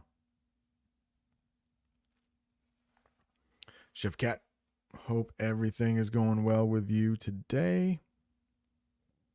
Marcus, thank you. I hope maybe you're talking about somebody else. Okay, resentment and resentful. Okay, Freddie, question. What's the difference between resentment and resentful? That's a good question. So it's just resentment is a noun. So it's a thing. It's something that you might have. And then resentful would be describing a person, probably. So they have resentment. They are a resentful person. Hopefully that helps. Okay, purple and green, Freddie says, are going well together. Let's do it. I don't know, Mr. Azaz. I don't know. What's the meaning of I have to beg off? That might be British English or Australian English, but I don't think it's American English or Canadian English. We got some Italian going on. Come stai? Tutto bene? Tutto bene. Tutto. I'm getting confused with my Portuguese now that I'm learning. Tutto bem. That's more Portuguese. Tutto bem? Tutto bem. All right. It's, I knew this a couple months ago until I started studying another language. Tutto bem. Tutto bem. Let's get back to the lesson. No, you know what? I think no. Let's not get back to the lesson quite yet. See what I'm doing there? No. Let's study some more Portuguese because this is a Portuguese learning channel. Filippo definitely needs no fireplace. Yeah, we were just talking about that in the members chat, right? No, too hot still. No fireplace. All right, now let's get back to the lesson. Resentful, compassionate. We talked about that, but we haven't talked about overwhelmed. I have a definition for you. Overwhelmed. That means feeling like you have too much to do or too many things to handle, and it makes you stressed or anxious. So take a look at that picture. Take a look at the woman in the picture. It looks like she has a cell phone being pushed in her face. She has looks like some papers. Looks like she might have a report she has to look at. She's got one laptop in front of her, and then I don't know, is somebody pushing an iPad towards her? So she might feel overwhelmed with all of those things going on. So I know young parents with young children might feel overwhelmed. They have a job. Maybe they're trying to learn English. They have their kids. Like sometimes you can feel overwhelmed, or the situation can be overwhelming. Let's take a look at an example sentence. She felt overwhelmed with all the homework she had to complete in one night. So when you have too much to do, too many responsibilities, too many duties, you can feel overwhelmed. And a lot of times, if you feel overwhelmed, you feel stress. The next one, vulnerable. Vulnerable. Vulnerable means being in a situation where you can easily get hurt or feel weak. And I'm going to talk about a couple types of people that are especially vulnerable. And in the picture, I don't know. This man, to me, he looks a little older. I don't know if I would call him an old man, but he's a little older. So a lot of times, older people, or we might use the elderly, older people or the elderly are often vulnerable.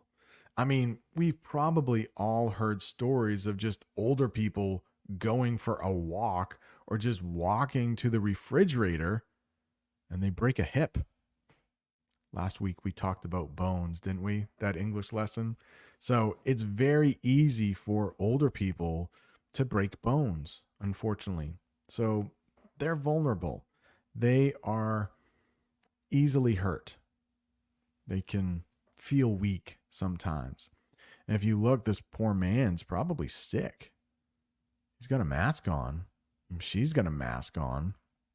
So he's probably pretty vulnerable. You know, just a cold or the flu could really cause him some problems. But we talked about compassionate, and it looks like that woman, I think she's a woman, she's also wearing a mask, but she has her hand on the older man's shoulder. We could probably call her compassionate. So it looks like she is trying to take care of that elderly man because he is vulnerable. How about this? Children are vulnerable when they cross the street. Like they're so small. Sometimes bigger cars can't see them. So they need to be careful and look both ways. Yeah. Children, older people are often vulnerable. Animals are often vulnerable. How about this? A little mouse in a cage full of snakes would definitely be vulnerable. We talked about cage last week in the bones lesson. Talked about rib cage. Vulnerable. How about this next one? Remorse. Remorse. Remorse is when you feel really bad and sorry because you did something wrong or you hurt someone's feelings. So this could go with resentful. The other person might feel resentment for what you did, and you might feel remorse, which is another way to say you feel sorry about what you did. Remorse. She had remorse after getting into a fight with her sister. Maybe she said some things she shouldn't have. Maybe she misread the situation. And then after that fight, the sister feels bad. Oh, I shouldn't have done that. It's another way to say remorse. Ooh, I shouldn't have done that. You feel bad for what you did. So you can have remorse or you can feel remorseful. He was remorseful after he sent the nasty letter to his sister. Yeah. Poor sister. Like, people are getting into fights with her. People are sending nasty letters. I did have that as the boss. But then I thought, well, if you send a nasty letter to your boss, you might get fired. So I don't know if that was quite remorse or not. All right. That can be annoying. Yeah.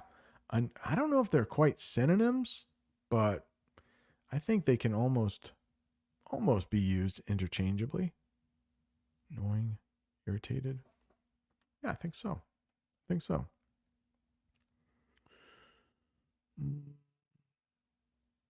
don't know. A bad comment? Could it be an irritation for me? I don't know. Maybe. Sometimes they make me laugh, though. Oh, Sita, thank you so much. Thank you. This lesson is just amazing. Lots of new words or good ones to use. If you already knew these, if you knew some of these, and I know Sita's English is at a very high level, but I think a lot of these are quite challenging. All right. Yeah. Right, Winter. Irritation is if you put up with something, you let it continue. So I guess you could be irritated, but you also put up with it. So let's think about that music that's playing at the party.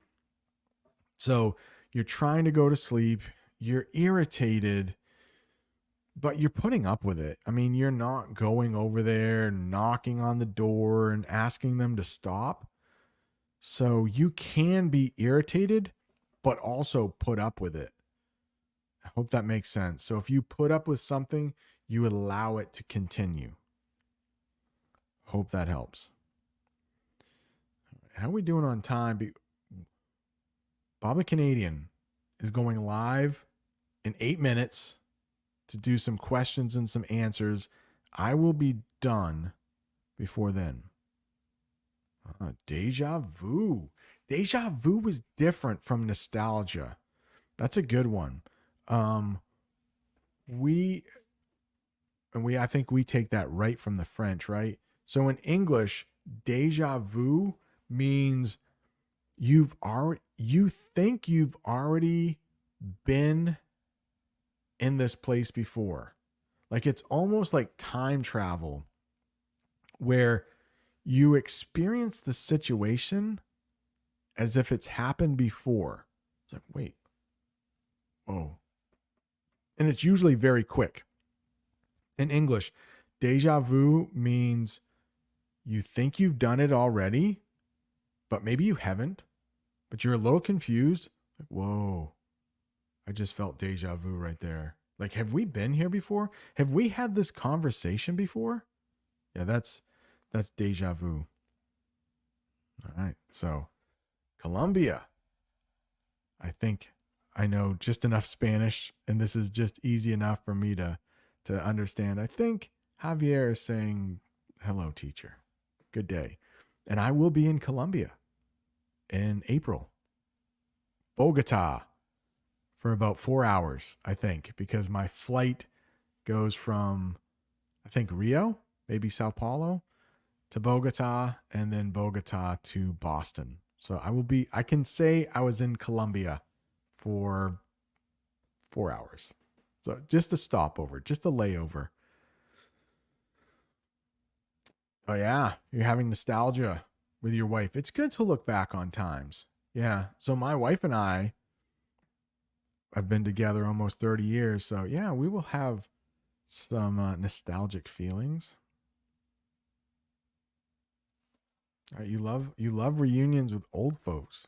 I wouldn't say that I was quite old at all, but maybe to you, since you are still in your 20s, maybe you do think that that's old.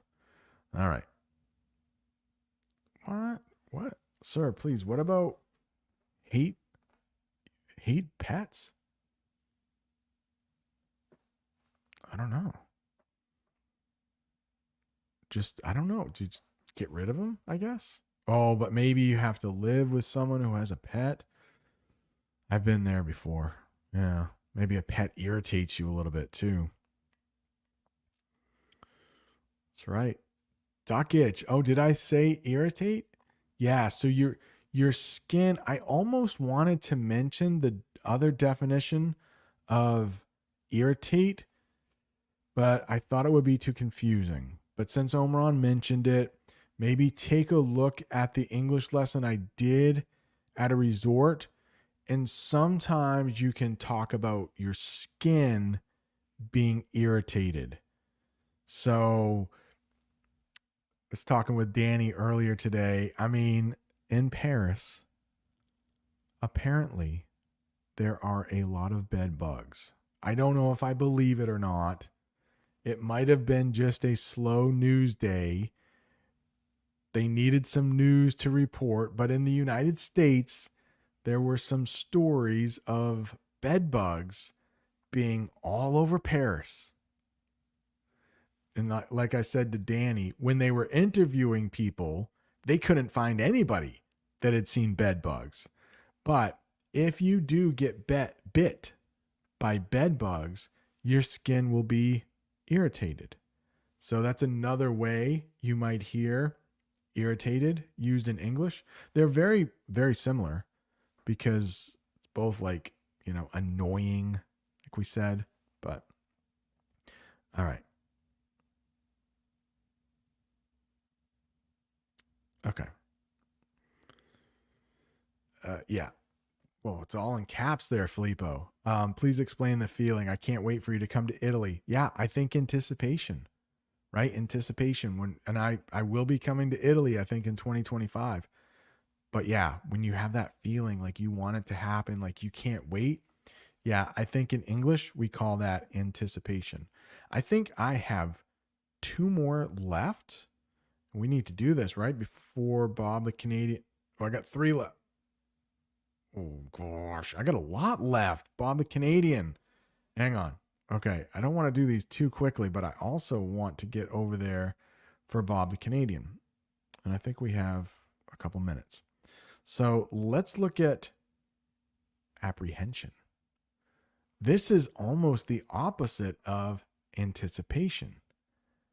Apprehension. This is when you feel a little worried or nervous about something that might happen in the future. Apprehension. You have apprehension. You could be a little apprehensive. She felt apprehension before taking a big test at school. She was very apprehensive. So that means when you are worried about something happening in the future. How about this next one? Going kind of quickly here. Resilience. Resilience means being able to bounce back and keep going even when things are tough. You don't give up. And if you are learning English, you have to be resilient. That's the adjective form. You have to have resilience because it's hard. You are going to have some bad days learning English. You might feel frustrated. You might want to give up. But if you keep going, you have resilience. You are resilient. How about this sentence? Despite facing many challenges, her resilience helped her succeed in school. So you can be resilient, you can have resilience. All right. One of my favorites, because I get to talk about an idiom we use in English quite a bit. Oh, and somebody earlier said in the chat they were wondering, do I use these? I do quite a bit. Yeah. Not every day, but probably a couple times a month I will use these. They are upper level, like I said before, probably C1, B2. What about curiosity here? Curiosity is when you want to know and learn about new things because you find them interesting. Children. I have a couple pictures of children here. They have a lot of curiosity. That is the noun form. And if you want to describe somebody, you could say they are curious. And those two people, those two children in that picture look pretty curious to me. How about this? His curiosity led to him. Start that again.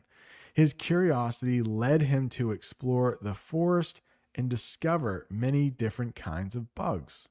So, curiosity is usually a good thing, but sometimes it's a bad thing. And in English, we have this idiom called curiosity killed the cat. So, this is when curiosity can get you in trouble. So, how about this? Imagine two co-workers. Let's call them Alex and Chris. And they see a folder on their boss's desk labeled confidential. If you see the words confidential, that means it should be kept secret. Like it's probably not for everyone to know. If you see a folder on your boss's desk that says confidential, you should probably leave it alone. But they are not going to. Alex is very curious and opens the folder to see what's inside. Chris warns, hey, remember, Alex, curiosity killed the cat. This means that Alex's curiosity could lead to trouble, like getting in trouble with their boss because they were looking at confidential information. So they became curious, or so curious, at least Alex did, that he opened this, or she. Alex could be a girl's name. And if the boss walks in, like, what are you doing right now? Why are you looking at that? That's confidential. You fired. So curiosity could get him fired. And I think we have one more. Hang on. I think we have one more. One more. Shame. Shame is when you feel very embarrassed and bad about something you did. Shame is the noun. The adjective to describe someone is shameful. Shame. She felt a deep sense of shame after accidentally spilling juice all over the floor during the party. Yeah, you can't take it back. You feel bad that you did it. And since this is a family channel, I wanted to say juice instead of some alcohol.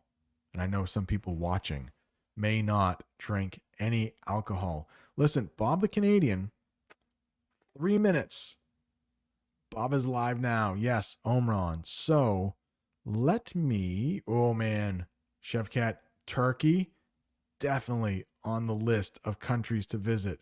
Cappadocia, my goodness. Yes. Hey, I am going to find Mr. Bob the Canadian. You probably know his channel and everything, but I would love to give the link for Mr. Bob the Canadian. He should come right up. I watch him a lot. Well, I came up first. Let me get this. Look at that. Can you hear him? But we could just stay here and watch. Let's see here. Share.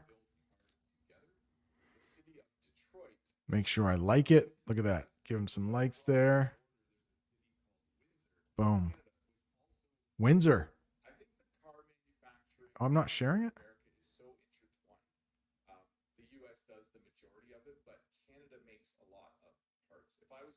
Oh. I can share it. Pencils. So let's do it. That's me. My face. It looks like I might be in a kitchen. I'm smiling in a goofy way. And there is a ladle with little cherry tomatoes. We'll talk about what a ladle is in a minute. But you may have heard of appliances. We are not talking about appliances today. We're talking about utensils. But in order to talk about utensils, we should probably say what they are not.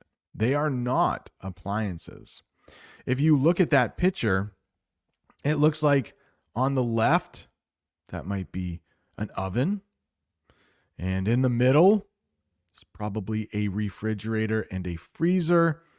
And all the way to the right, looks like that's probably a dishwasher.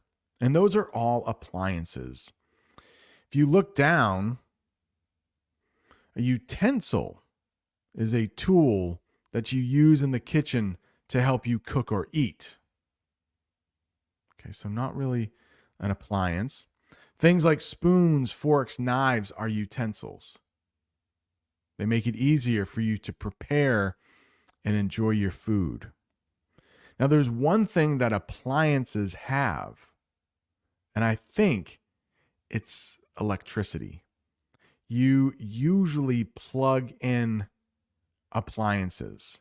They are usually bigger than utensils. So appliances. Kitchen appliance is a machine in the kitchen that uses electricity to help with cooking and preparing food, like a microwave or a blender. And I believe Bob the Canadian talked about both yesterday. I know he talked about a blender. So a utensil probably doesn't use electricity, probably a little smaller. An appliance, probably bigger than a utensil, and you might have to plug it in. It probably uses electricity. So let's talk about this first one here. A cutting board. This is probably very easy to explain because you can see the picture. And you probably have that in your kitchen right now. Like, oh, okay. I know that. Okay. So they call it a cutting board in English. Perfect.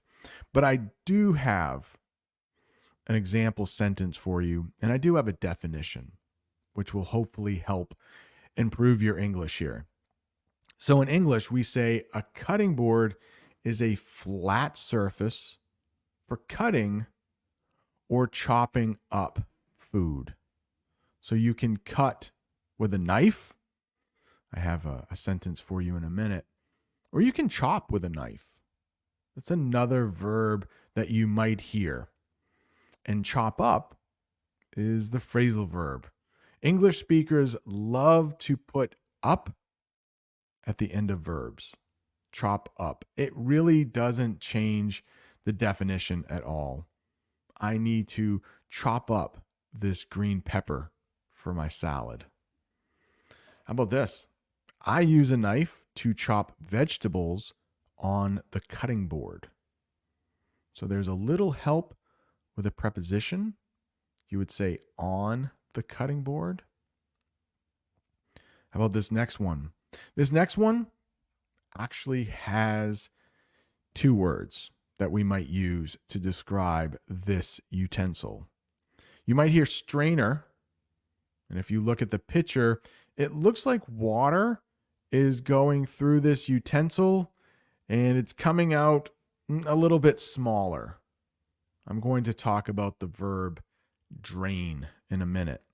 But you might hear this utensil called a strainer or a colander, not a calendar. Calendar, like today is December 2nd, not a calendar, a colander. A colander. Strainer, colander. I will use both terms for this utensil. So, what is a strainer? Again, you probably have this in your kitchen right now. If you ever make pasta, you probably need a strainer, or your pasta is going to be very watery. So, a strainer is a bowl with holes in it for draining liquids. Many people use this when making pasta. Yeah, strainer. You boil your pasta in water, but you don't want that water with your sauce. So you'll put your pasta in a strainer in order to remove the water. Another name for a strainer is a colander. We use both. I think I mostly use strainer though. Colander sounds a little bit more proper. And when I'm in the kitchen, there's nothing proper about that. So I use strainer. But let's use colander in a sentence. She used a colander to drain the pasta. Drain can be a verb. Right now in that picture, whatever is in that colander is being drained. So it could be pasta. It could be vegetables in there too. Maybe to wash the vegetables. But I do want you to be careful because we sometimes have the noun drain. And you might see this at the bottom of a shower, at the bottom of a tub, or at the bottom of a sink. Let's talk about that verb though. I use the verb drain. She drained the pasta. Here's a definition of the verb. When you drain something, it means you remove the water or the liquid from something. For example, when you finish washing your vegetables, you drain water by letting it flow away, leaving the veggies dry. Did you know that? Sometimes we call vegetables veggies just because vegetable is such a long word in English. And so many of us native English speakers are lazy. We try to get rid of some syllables. Vegetables, vegetables, veggies. Just shorter. When you drain something, it means you remove water or liquid from something. For example, when you finish washing your vegetables, you drain the water by letting it flow away, leaving the veggies dry. Hopefully that helps. But the verb drain is different from the noun drain. There is a picture of a drain that looks like it might be in a sink. So you might also find a drain in a sink or a shower to let the water drain out. Hopefully that's not too confusing. Same word. One we use as a verb, one we use as a noun. Let's check the chat here. Are there any questions? Are there any comments? So there are 37 people watching. So I don't think there will be too many comments. I think I can answer all of those comments. But whoa, Sita. Thank you so much. Sita has been a channel member for a long time, and she does this from time to time. Thank you so much, Sita. And you may be watching at home and saying, you know what? I don't have enough money for a super chat. And I'm sure that is a lot of people. I don't want you to feel pressure to leave a super chat. They are nice, but you don't have to. But you know what you could do that's free? Subscribe. Hit that thumbs up button. That would be super helpful. But Sita, thank you so much. Thank you so much. What else do we have here? I'm going to leave that up for a little while because that is super nice. Thank you, Sita. That means a lot. All right. I am trying to go back through the chat to see what I've missed. Manuel, hope you're doing well. It has been a minute. He said, it's been a minute, dude, which is a good way to say, hey, haven't seen you for a little while. But I do remember Emmanuel. I believe he lives in Brazil, right? Michael was in the chat earlier. Present Gaming, hope you're doing well. Abbas, what is that? What is that? Is that? My eyes are so bad, but I know that that's a U.S. flag there. Is it Belgium? Is it the Belgian flag? Could be. Leo, how are you? Welcome, welcome. Omron. Looks like I'm standing in front of a pizza in the thumbnail. No, that was a ladle. We'll talk about ladle in a little bit. It's like a big spoon for soup or maybe stew. We'll talk about the difference between a soup and a stew. But it was a ladle full of tomatoes, I think. Yeah, aforementioned. It is a big word. It's a very fancy word. If you're presenting to an audience, you might say, oh, the aforementioned. And it just means you've mentioned that subject before. Yeah. So was it Harry? Since I think I talked about Harry before he commented, and then he commented, so I said, oh, the aforementioned Harry. Just trying to be a little bit proper. Bring a little class to American English with Brent. And yeah, I did change the name of the channel once again. Mega is here. Mega, long time member. You know what? I thought so. I took notes, Harry. I took some notes on what I wanted to talk about, and mortar and pestle did not make the final cut. But maybe I could talk about it right now. Yeah, Abdi, cutting board and chopping board, we use both terms here in the United States. All right, going back to a mortar and pestle. The question is, was that common in the United States? I don't own one. I'll say that. But it is for a new verb here. It's basically like a cup and a tool where you can grind up. Maybe that's a English phrasal verb. Where you can grind up or mash herbs. Yeah, it's not very common. Maybe it's common in... I can put up a picture and then you'll be, oh, okay, I know exactly what that is. So let me put up a picture. Because like I said, I was going to talk about it, but I thought, if I don't own one, maybe I shouldn't. But since Harry talked about it, there you go. That's a mortar and pestle right there. Yulia, what's going on? All right, we'll get rid of that. We will talk about these guys in a minute. Just going through the comments, making sure there aren't any questions. Ina, good to see you here.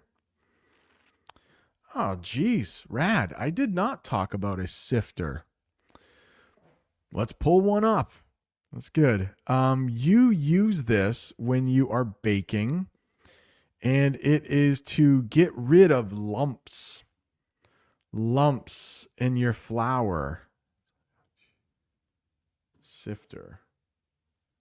Okay, I will bring up a picture of this.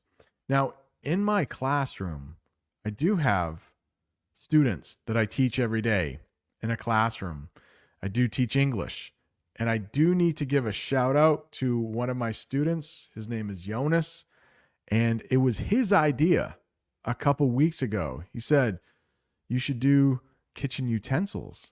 And I said, yeah, I should. So we've talked about lumps in my classroom. See if I can bring this up.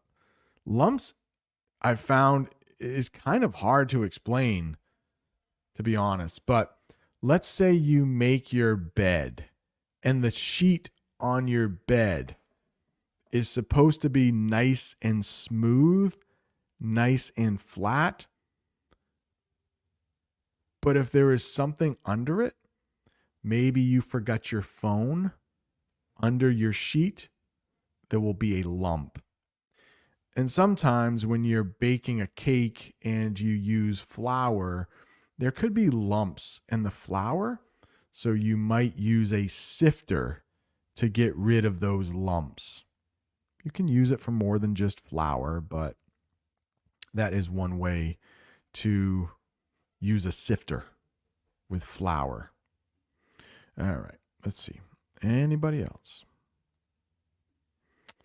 Brent, I was wondering, how many subscribers do I have from Rio? I don't know. I probably could find out, but I do know that depending on the month, the number one country that my subscribers come from is the US. That does not change. It's usually the US. But some months, the number two country is Brazil. Some months it's Russia. So they go back and forth. But the top three countries is the United States, or are the United States, Brazil, and Russia. 2 and 3 change sometimes, but so it could be quite a few. I'm not sure. Emmanuel, I don't know if Emmanuel lives in Rio or not, but I know he lives in Brazil. Oh, wow. So, Mina, love your country, my country, the U.S., more than your country. Oh, it was Belgium. Good. Thank you. Mina, what is your country? I'm curious. Please leave that in the chat. What is your country? Oh, good. Right, Winter. So when you borrow a book of cooking, you see only the pictures because the vocabulary is new. So hopefully between my lesson and Bob the Canadian's lesson, it will help you a little bit. Yeah, but I do have an English lesson on cooking. A couple years ago, I made borscht. So maybe you want to look that up. Jamie Watson is in the house. All right. No, Mina, just by watching, liking the videos, that really helps. So no pressure to leave super chats. No pressure at all. Thank you for watching. All right. Love that. Hansna, you teach amazing. Thank you. Thank you for joining. Thank you for subscribing. Yeah, I hope I'm saying that right. Pestle and that, yeah, that's probably why I didn't put it on the lesson either, because I may be pestle and mortar though. Pestle. There's a little bit of a T there. Pestle. Yeah. But I don't use it. Too fancy for me. Venezuela. Carlos, welcome. Yeah, maybe since Sao Paulo is so big. Yeah, so many people live there. All right, Clive, can I make a video about the MLB? Maybe. I will be making one about American football soon. Pretty soon. Next couple weeks. All right. And Sita, once again, thank you so much for that super chat. All right, I think I've asked people to subscribe, like, comment, all that stuff. Let's get back to the lesson. We were talking about drain. We just talked about that, didn't we? So now, let me pull up the next one. After drain. Okay, this is a little confusing right here. The next one is grater. And notice the way that is spelled. If you look at that picture, in the picture, the silver utensil is a grater. And on the left of that grater, you will have some whole carrots. And on the right of that grater, you will have what we might call some grated carrots. Not chopped. Those were not cut with a knife. They were grated with a grater. That's why this can be pretty confusing because we have two ways to spell grater. That way. And a grater is a tool for shredding food into small places. A grater is a tool for shredding food into small pieces. So you might also hear this called a shredder as well, but most people will call it a grater. Shredding just means and we sometimes use this with paper, but you take an object that is big and you make it smaller. So those carrots are grated carrots, maybe shredded carrots. You'll definitely hear this with cheese as well. So I grated the cheese to put on top of the pizza. I grated the cheese to put on top of the pizza. In that last sentence, grated was a verb. It can also be used as an adjective to describe nouns, to describe things. I put grated cheese on top of the pizza. You might use a grater for vegetables or cheese. But we also have this word, grater. They sound exactly the same. You can use a grater in the kitchen, or you can have this, grater. So grater, when it's spelled this way, it means larger in size or number, or maybe more important. So Bob the Canadian has a greater number of subscribers than I do. I have about 25,000. He has well over 1 million. I think over 1.5 million. Greater in number. And if you look at that picture right there, there are two fish bowls. We would call those two things fish bowls. And it looks like a goldfish is jumping from one bowl to the other. Looks like a small bowl to a bigger bowl. So here's a sentence using grater and that picture. Let me make it a little bigger. There is a greater amount of water in the fish bowl on the right. So it looks like that little goldfish sees the little bowl and thinks, maybe I don't want to live here anymore. I need to make the jump to the bigger bowl. So there is a smaller bowl and there is a larger bowl. But when you talk about the amount of water in each bowl, you could use greater or lesser. So let me change that sentence at the bottom. There is a lesser amount of water in the fish bowl on the left. I know, it can be a little confusing. Hopefully that helps though. Maybe if it is confusing, watch this English lesson a couple times. Maybe watch it once or twice, or listen to the podcast. Or in a couple weeks, I think I will make this English lesson a little smaller, a little shorter. What about this? A whisk. Oh, wait. Oh, I'm sorry. Forgot. I have a picture of grated cheese. Let's get rid of that. Yeah. We used this sentence earlier. I grated cheese to put on top of the pizza. And remember, in that sentence, grated is a verb. It's something you did. You used a grater to grate that cheese. But you can also use grated as an adjective which describes the cheese. I put grated cheese on top of the pizza. Hopefully that makes sense.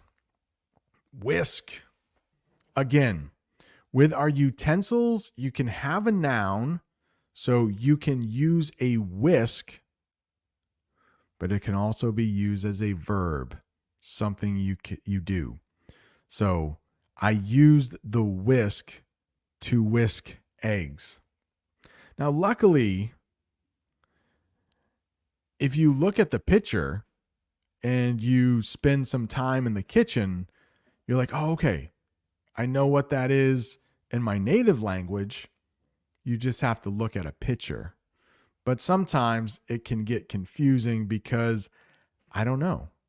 In your language, does the utensil and the thing you do have different names? In English, most of the time, they don't. Our utensils and the things we do with them are like the same word, but it can be a little confusing. A whisk is a utensil for mixing or whisking ingredients. It's very common to whisk eggs before cooking them. So, at least in the United States, some people like to have scrambled eggs or omelets. And to make an omelet, you will often whisk the eggs before you cook them. And when you whisk eggs, you put air into them to make them more fluffy. Might be a new word there or two for you. Here's a sentence we might use with whisk. And this is whisk as a noun. He used a whisk to beat eggs. All right. Take a second here. Check the chat. Make sure I'm not missing too many things here. Sita, again, thank you so much. She said, don't mention it. Don't mention it. Look at that. Mina is here. Amina has been a member for 41 months. Amina, thank you for all of your support. Been very generous to the channel over the years. Yeah, I've had this channel. Next month, it will be 4 years.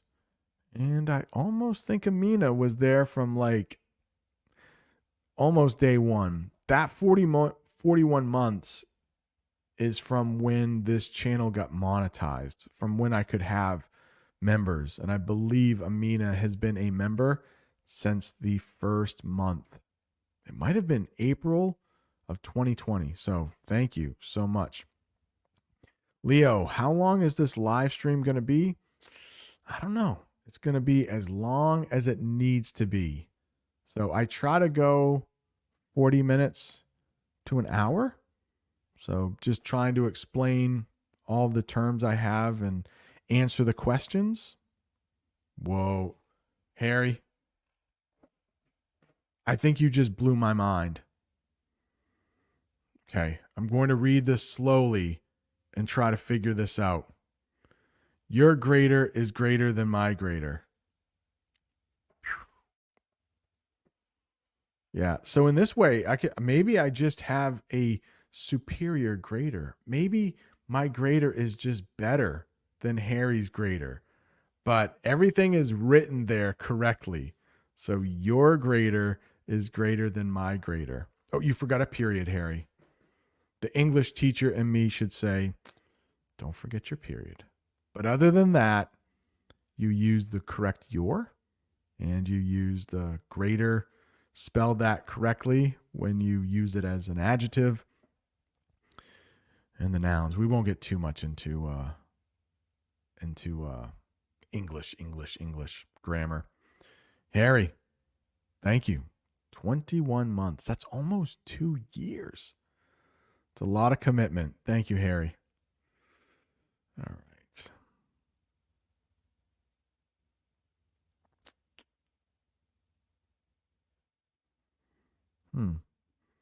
Somebody calling me by my last name, Flame. I wonder if that's one of my students at school. If you are, welcome. Right.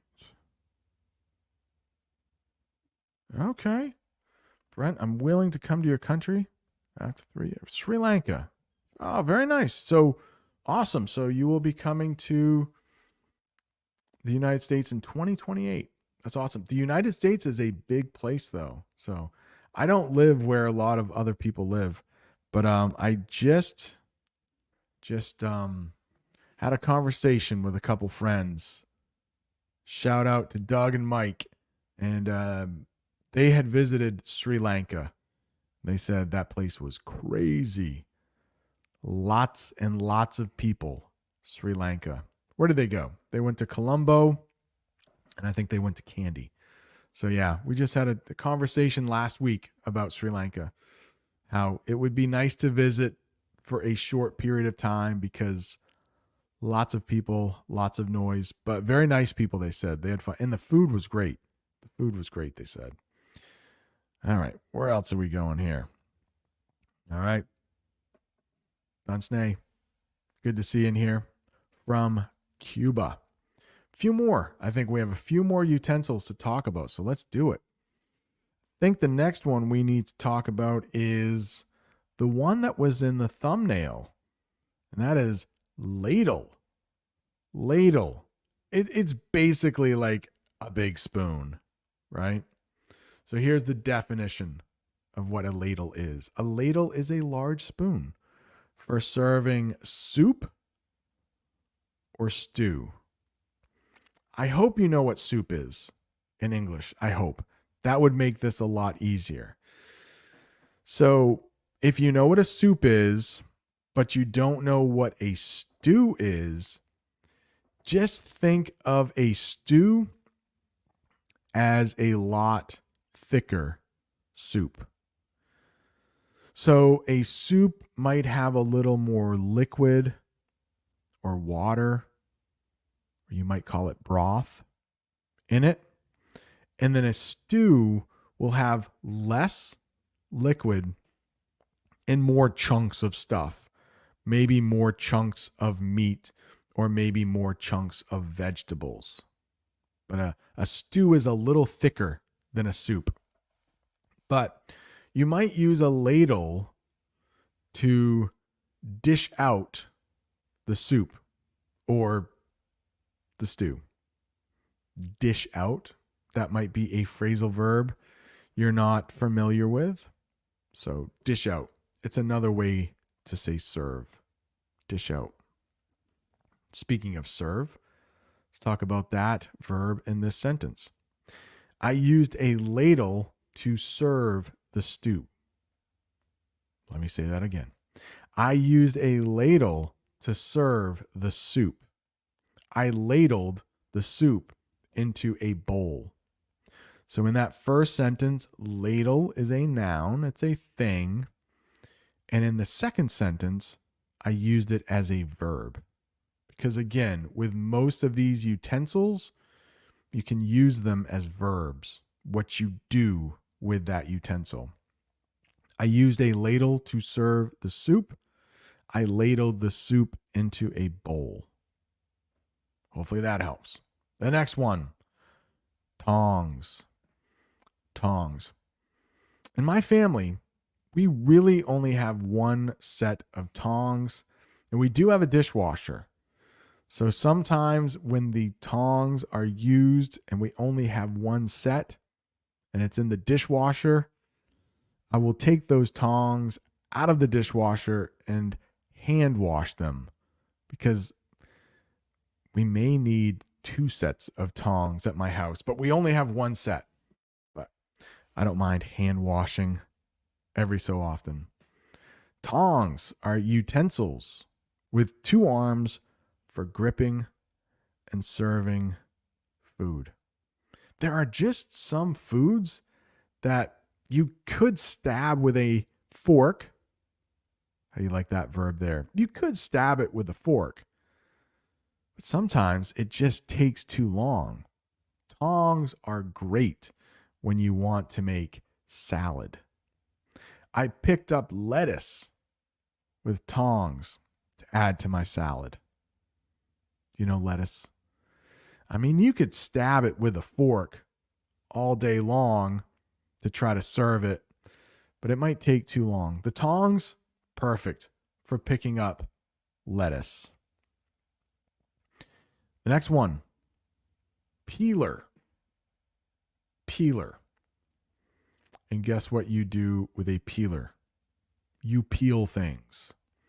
Now, before we get too far, I will be using peel and skin interchangeably. And we usually use this with vegetables. So the outside of an apple can be called the peel. It could be called the skin. But usually for an apple, you will hear peel. For a banana, the yellow part on the outside, that's called a peel. Could you call it a skin? It's probably a peel. How about that fuzzy stuff on a peach?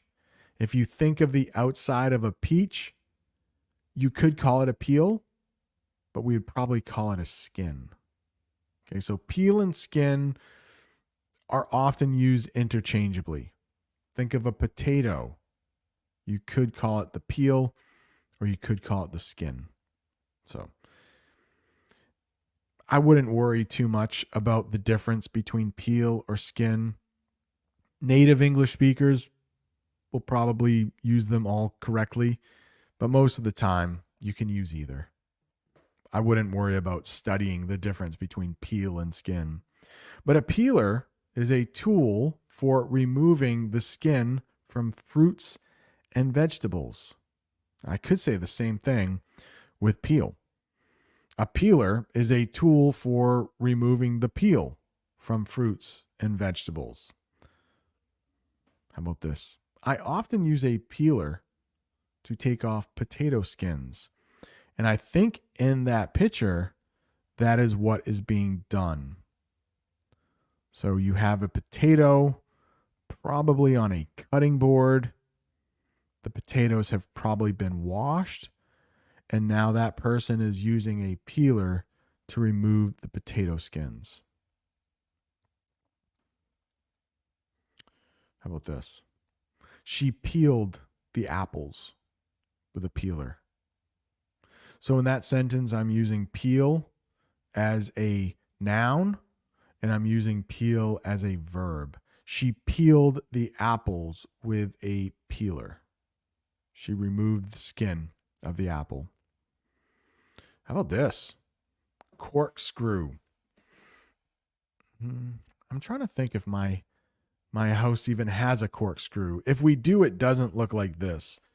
And mostly corkscrews are used for opening wine bottles. Corkscrew. There's the picture. Let's bring that up a little bit more. So there is the picture of a corkscrew. The arrow is pointing to the corkscrew. And if you look at that thing at the bottom, it's a little lighter in color. That is called the cork. And if you've seen one of those, you've probably seen that cork to seal a bottle. So it's almost like a cap, but maybe it's a little better than a cap. I'm not sure why wine bottles have corks and soda bottles do not, but we call that item or that utensil a corkscrew. It helps removing corks. I have a couple sentences for you. A corkscrew is a tool for removing corks from bottles, often bottles of wine. And I know there are some people in the chat who do not drink alcohol. It's probably a good thing. But if you ever need to open a wine bottle, you will most likely need a corkscrew. He used a corkscrew to open the wine. Excuse me. I think I may need to take a drink of water. And I think I should ask you, thank you, very professional sounding voice. Yeah, if this English lesson is helping you and you have a friend that's also learning English, share it with them. They might become even a better friend. They might say to you in a couple weeks, oh my goodness, American English with Brent? I'm so glad you showed this to me. Maybe you'll make more friends. I don't know. Let's check the chat. Make sure we are not missing anything here. 58 people watching. Welcome. Yeah, it's a confusing thing. Grater. Maybe I will need to make an English lesson all about different ways in English to compare things. Maybe that's a good one to make. Oh yeah, great one. All right, Freddie Wolf. Good use of this here. Yeah, if you have lighter skin, maybe like mine, and you go out into the sun, you could get what we call sunburnt, where your skin will not get darker, but it will get redder. And after a couple days, some layers of your skin might start peeling or start coming off. But absolutely, if you get a sunburn, maybe your skin would peel. Is that right? Yes, it is right. All right, what do we usually call the liquid part in stew or soup?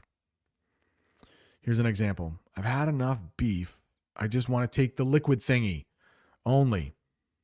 I mean, Harry, if you ever said liquid thingy, I think native English speakers would know exactly what you're talking about. And I think they would like it. That sounds awesome. And you know, that liquid thingy, say that. That'll be awesome. But if you want to sound, I don't know, I was going to say, if you want to sound more like a native English speaker, but we do that stuff all the time. I don't know, that little thingy, you know, the thingy. We say that quite a bit. But you might say broth. You might say broth for soup, the liquid stuff in soup. You probably call it broth. Yeah, I think that's what I would use. Broth. Carlos, you are very welcome. All right. Tankung, interesting man you are. Thank you. I appreciate that. Omron says a corkscrew isn't that popular in kitchen utensils. I think you can open it in different ways. Yeah, I think so. If the bottle has a cork, though, I think you will need a corkscrew. If it has a cap, maybe I should have mentioned this, but we would just call it a bottle opener. So if you have a bottle of soda and it's not a twist off, sometimes soda caps are twist offs. It's fine. But if you need a bottle opener to get it open, it's not a twist off. So hopefully, a little extra English there for you. Twist off. I have mentioned it, I know, in other English lessons, but a twist off cap.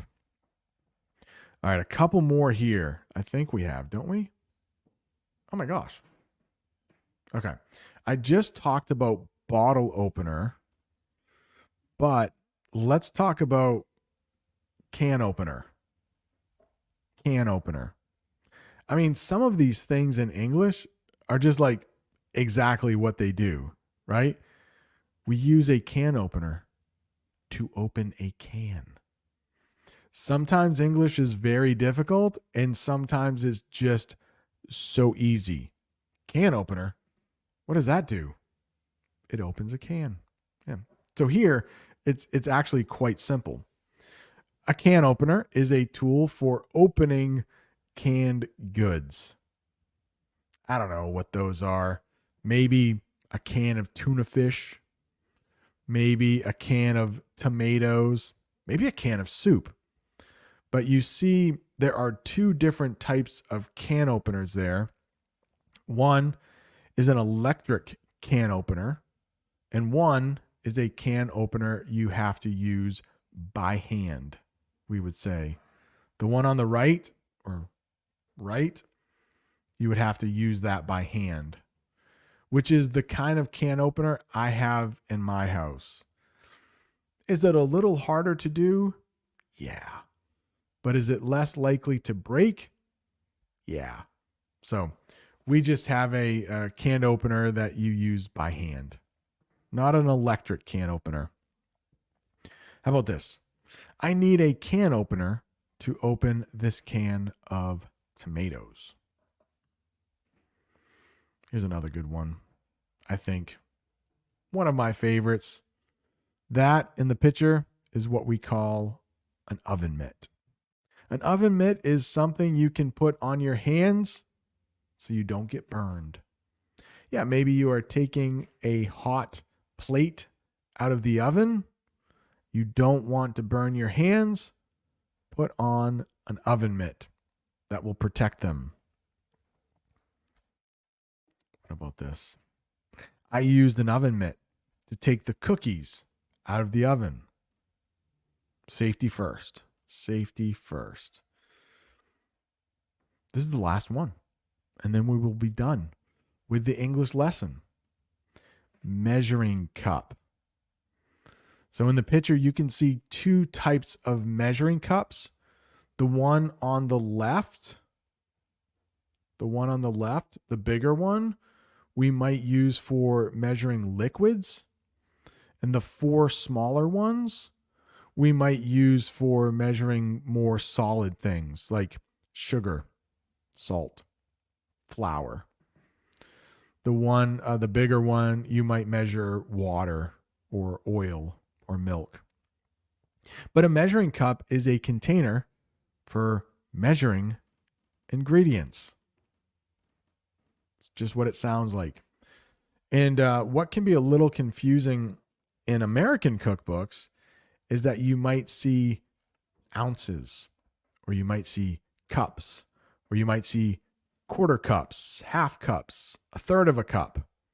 But you also might see milliliters. So on that bigger measuring cup, you might have all three. You might have milliliters, you might have cups, and you might have something called ounces, which we might only use in the United States. Ounces and cups, not liters or milliliters.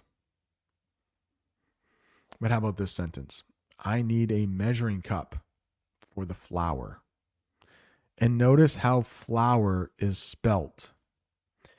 You will see that type of flour in a kitchen, but you won't see it out in a field. That is Flower. Little different. Let's check the chat. Any questions? Well, Tanya, thank you so much. Do have a little something for you. Might be a little loud, but I would like to take a little sip of water there. Yeah, my throat was getting a little dry this morning, a little more often than it usually does. What else do we have here? Oh, Michael, I like what you did there. Seems like Michael might have a cat, and he might serve his cat canned cat food. So he opens the cans for his cat. Therefore, he is the can opener for his cat. Love it. It's a good one. Freddie, love what you did there. I hope Freddie, I really hope you are a dad, because this is the perfect dad joke. This is the quintessential dad joke. Big word there. Quintessential. It means like the perfect type. If you are new here, please don't forget, subscribe so you never miss an English lesson. But yeah, definitely. It's very difficult. Now, the good thing about flour and flour, if you are just speaking English, you don't have to worry about the difference. If you are reading or writing, well, of course you do. Omran, the professional chef would only use measuring cups? Ooh. I don't know. Omran, I think it's the professional chefs who don't use measuring cups because they're just so good, they can eyeball it. So I just used eyeball as a verb. But if you don't need a measuring cup and you can just eyeball something, the verb. Good one, Filippo. Yeah, a knife cuts or chops, but it doesn't knife.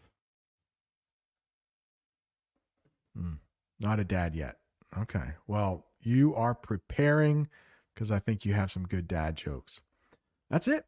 That's the lesson for this week. So, like I said, let me get rid of this. Make sure you subscribe and all that stuff because there will be a new English lesson this week, probably two. One about flying things. There should be another one out from Lexington. So, lots of stuff from the channel this week. And I think a new live lesson next week. Yeah. Eyeball. We can use it as a phrase, as a verb, yeah. See, think about the English lesson I did with my brother in his backyard, and he was chopping wood. Sometimes he just eyeballed it. Like he knew about the size to cut it, so he didn't measure it. Sometimes, some good extra little bonus English lesson there, English term there. All right. Well, I'm sorry that you're a little late. We're wrapping this English lesson up. Means it's coming to an end.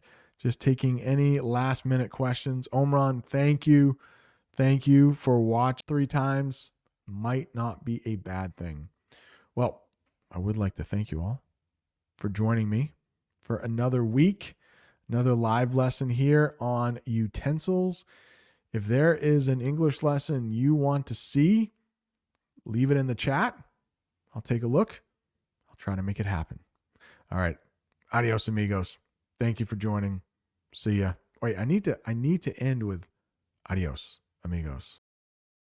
Well, what do you know? We are live. Welcome to this live English lesson about Thanksgiving. We are going to talk all about what Thanksgiving is, why do we celebrate it, and what do we do on Thanksgiving. Give you a little hint. We eat a lot of food. So there is a Canadian Thanksgiving that I've heard about, but we're going to focus on the American Thanksgiving, which we just call Thanksgiving. Hey, shout out to Bob the Canadian right off the bat before we get started. I don't think he's watching, but he usually goes live on Fridays, and he's not feeling very well. So hopefully he gets better. I don't think it's anything serious, but it's not going away. So he said he was going to the doctors today. Yulia, thank you. I should have mentioned that, but thank you. Yeah, we hit 25,000 subscribers on this channel. It's kind of a big deal. Yeah, thank you. Thank you to everyone who has subscribed.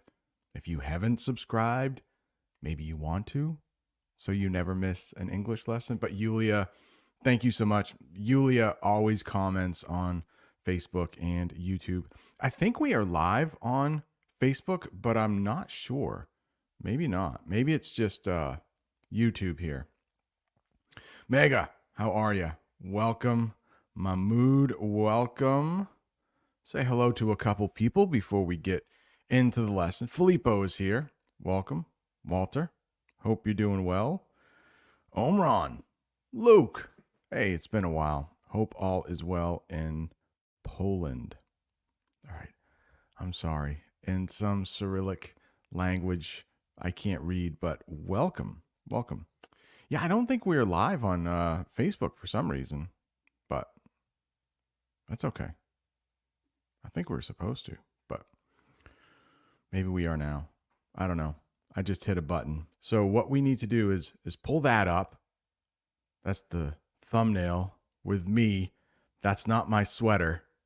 AI put that sweater on me.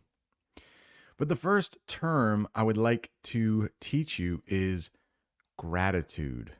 Gratitude. You may know a different word that is a lot like gratitude. But Thanksgiving is a day for showing gratitude. Gratitude is thankfulness or being thankful for something.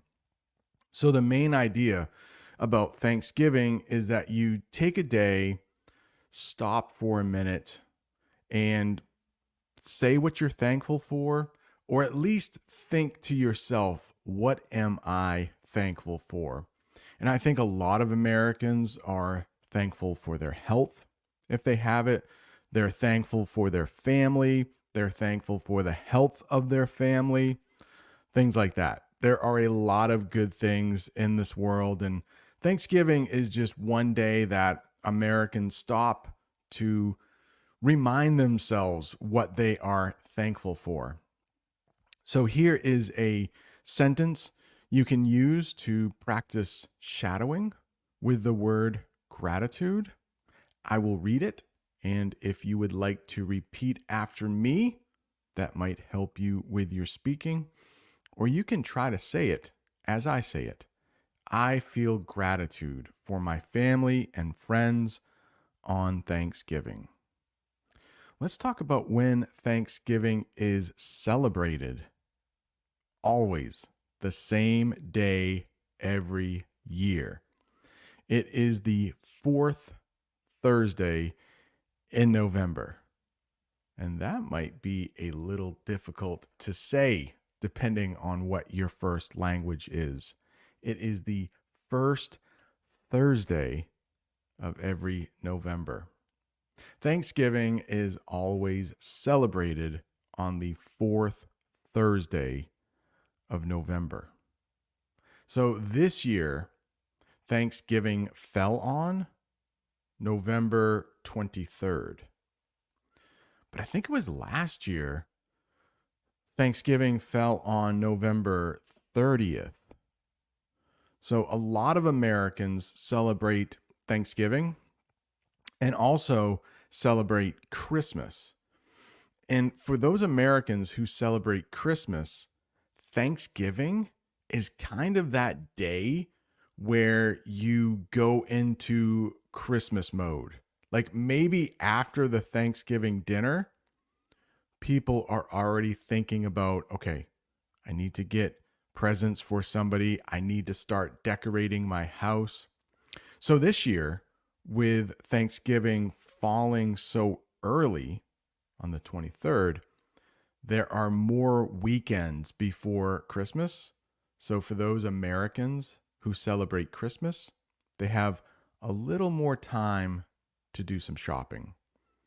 Yeah, if you follow the same calendar that the United States does, I think most countries do. I know Iran doesn't, maybe not Afghanistan, but you have a couple weeks in between Thanksgiving and Christmas. Sometimes it's longer, sometimes it's shorter. This year, it's a little bit longer. So if you have to get those decorations up or those Christmas presents bought, you have more time. The next one is tradition. We're going to be talking about tradition and custom in English. And to be honest, I think I use these terms interchangeably, but there is a difference that we will talk about. Tradition. A tradition is a way of doing things that is passed down from parents to children. So, one tradition that my family has for Thanksgiving is that we will celebrate with family and friends. That's what a lot of Americans do. But we'll also have turkey, which is a lot of Americans will do that. But because my wife is from the South, one tradition that my family has that other families don't is different kinds of foods that we will talk about later on in the English lesson. So, tradition will often be different from family to family. So, my family might do slightly different traditions than other American families, which is a little different from custom. So, one tradition that my family had when I was living with my parents is that my mom would get up really early on Thanksgiving to start cooking the turkey. And so by the time the rest of us woke up, we would smell that turkey cooking. That's one tradition that my family had. Now, today, we don't get the big turkeys that my family used to get. So it doesn't take quite as long to cook. So our traditions might be a little bit different now that I have my children. How about this? This is a tradition almost every American family has, like almost. One tradition on Thanksgiving is eating turkey for dinner. Yeah, a lot of people do that. A tradition that last we didn't do this tradition yesterday. Don't think we did it last year either. But my brother-in-law will sometimes fry a turkey, which is a little different from some Americans. Most of the time the turkey is baked in the oven. But for about 10 years, I think there was a turkey fried every Thanksgiving. It's a little dangerous. And since Thanksgiving was at my house yesterday, we didn't fry the turkey. No, we did. Last year, we did fry the turkey at my house. Hey, what I would like to do right now is play you a short video. It's about a minute long, and I filmed it this morning, the day after Thanksgiving. But what I want to do is show you what my family's like table decorations looked like. So my wife did all of this. I did none of it. To be honest, I was sick the day before Thanksgiving. I was a little sick yesterday, and I'm feeling much better today. So big shout out to Jamie. She did all of the decorating. I did some of the cleaning, and I got sick halfway through the day. So here it is. Jamie and I hosted Thanksgiving yesterday. That's the verb we would use. Everybody came to our house. And by everybody, I mean my brother, his family, my sister, her family.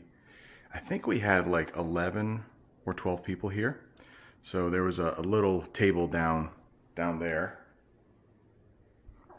It had some decorations on it. And up here was where I think we were able to fit everybody up here, but some of the food was down there.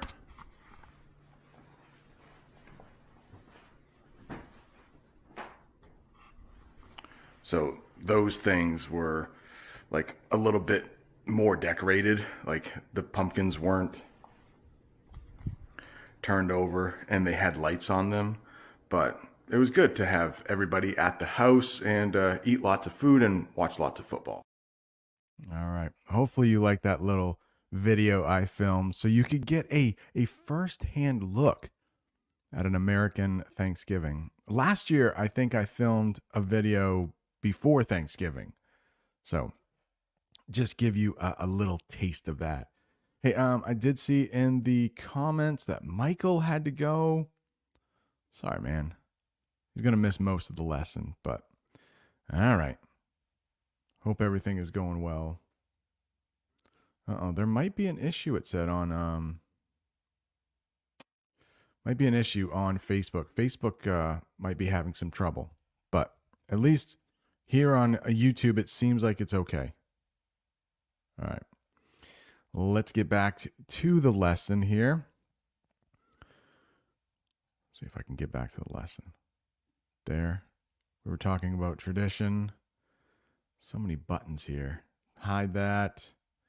Get back to this. Tradition. We talked about that. And then we said that one tradition on Thanksgiving is eating turkey for dinner. Now, custom is a little different. And as I said before, I will use these interchangeably, but some people may use them like what their real definition is. So, custom. A custom is a usual way of doing things in a particular culture or group. So, tradition will be different from family to family, but custom usually means like the whole country does it this way, or like a big section of the country does it this way. And I thought that weddings will be different all around the world. And one custom when it comes to weddings, at least where I live in the United States, is this thing. It is a custom that a man should not see his wife to be the night before they get married. Now, things are changing with weddings and all that, but one of the traditions of getting married was the custom of the man not like the people getting married, they don't see each other the night before. And I think my wife and I were both out in the same town with our friends, and we almost ran into each other using that English phrasal verb. But one of my friends said, no, no, no, Jamie's down that way. We have to go a different way. So we didn't see each other that night. So that is a custom for some people in the United States, not to see each other before the wedding and the night before. And some brides, a custom for them would be to wear a white wedding dress. So hopefully to clear up the difference between tradition and custom. A tradition has more to do with a family, and custom has more to do with a group of people, maybe even a whole country. So that's the difference between tradition and custom. How about this one? Gather. This is a great verb to know, gather, and you can use it a couple different ways. So yesterday, my family gathered together and ate Thanksgiving dinner. Gather is a verb meaning come together or meet in one place. So you can actually turn that into a noun and you can have a gathering. That would be the noun. We'll talk about that in just a minute. Families gather around the table for Thanksgiving dinner. And in that picture, you can see it looks like people are gathering around the table. Maybe they just had Thanksgiving dinner and they are about to have dessert. That looks like a pie of some sort. But gather doesn't have to have something to do with family. It could be that you're collecting items. So here is a sentence with that kind of verb. Same word, just a little different meaning. I gathered a lot of apples from the tree so I could make an apple pie. So gather, make that a little bigger. You can see this person is gathering apples, stems and all. That green thing on the apple, we would call that a stem, and the bigger green things are leaves. But you could also, I'm not sure if I have a picture. Yeah, I don't have a picture for the noun form gathering, but I do have a sentence. A gathering is another way to say a party. You might have a get together for Thanksgiving, which is another way to say gathering. Get together is a noun also. So if I hear party, I might think more energy, like maybe loud music is playing. A gathering and a get together is probably a little more low key, to use some slang. There probably isn't loud music playing. There probably isn't dancing like you would have at a party. So hopefully that makes sense. You can have a get together, you can have a gathering, you can have a party. It's all when people come together in one place to celebrate something, but they're slightly different. Hopefully that helps. Let's check the chat, see if there is anything going on, maybe any questions I can answer here. There you go. Mina, Hopefully that is the way you say your name there. Yeah, so my neighbors, and the way you spell that is the British way of spelling things. Perfectly fine. I also think it's the Canadian way of spelling things. Americans have to do things differently. And Thanksgiving is one word. So my neighbors gathered around my house for Thanksgiving. Yeah, I might change that to my neighbors gathered at my house for Thanksgiving, but they gathered around the table. Just some kind of weird prepositions, huh? But if you said that, people would know exactly what you meant. My goodness. Omron, you did this last week too. But thank you so much for the super chat. I do have a little bit of something for you. Let me find it first, though. Omron. I do try to quickly sip some water. But today, because, can you hear that? Clinking. But because my throat is still a little sore, I do have some prime, which is supposed to be good for hydration, which means you won't get as thirsty. Or if you are thirsty, this will quench your thirst. That's a good verb to use. So if you're thirsty, that means you don't have a lot of water, but you might drink some water, or maybe this drink here, prime, and that will quench your thirst.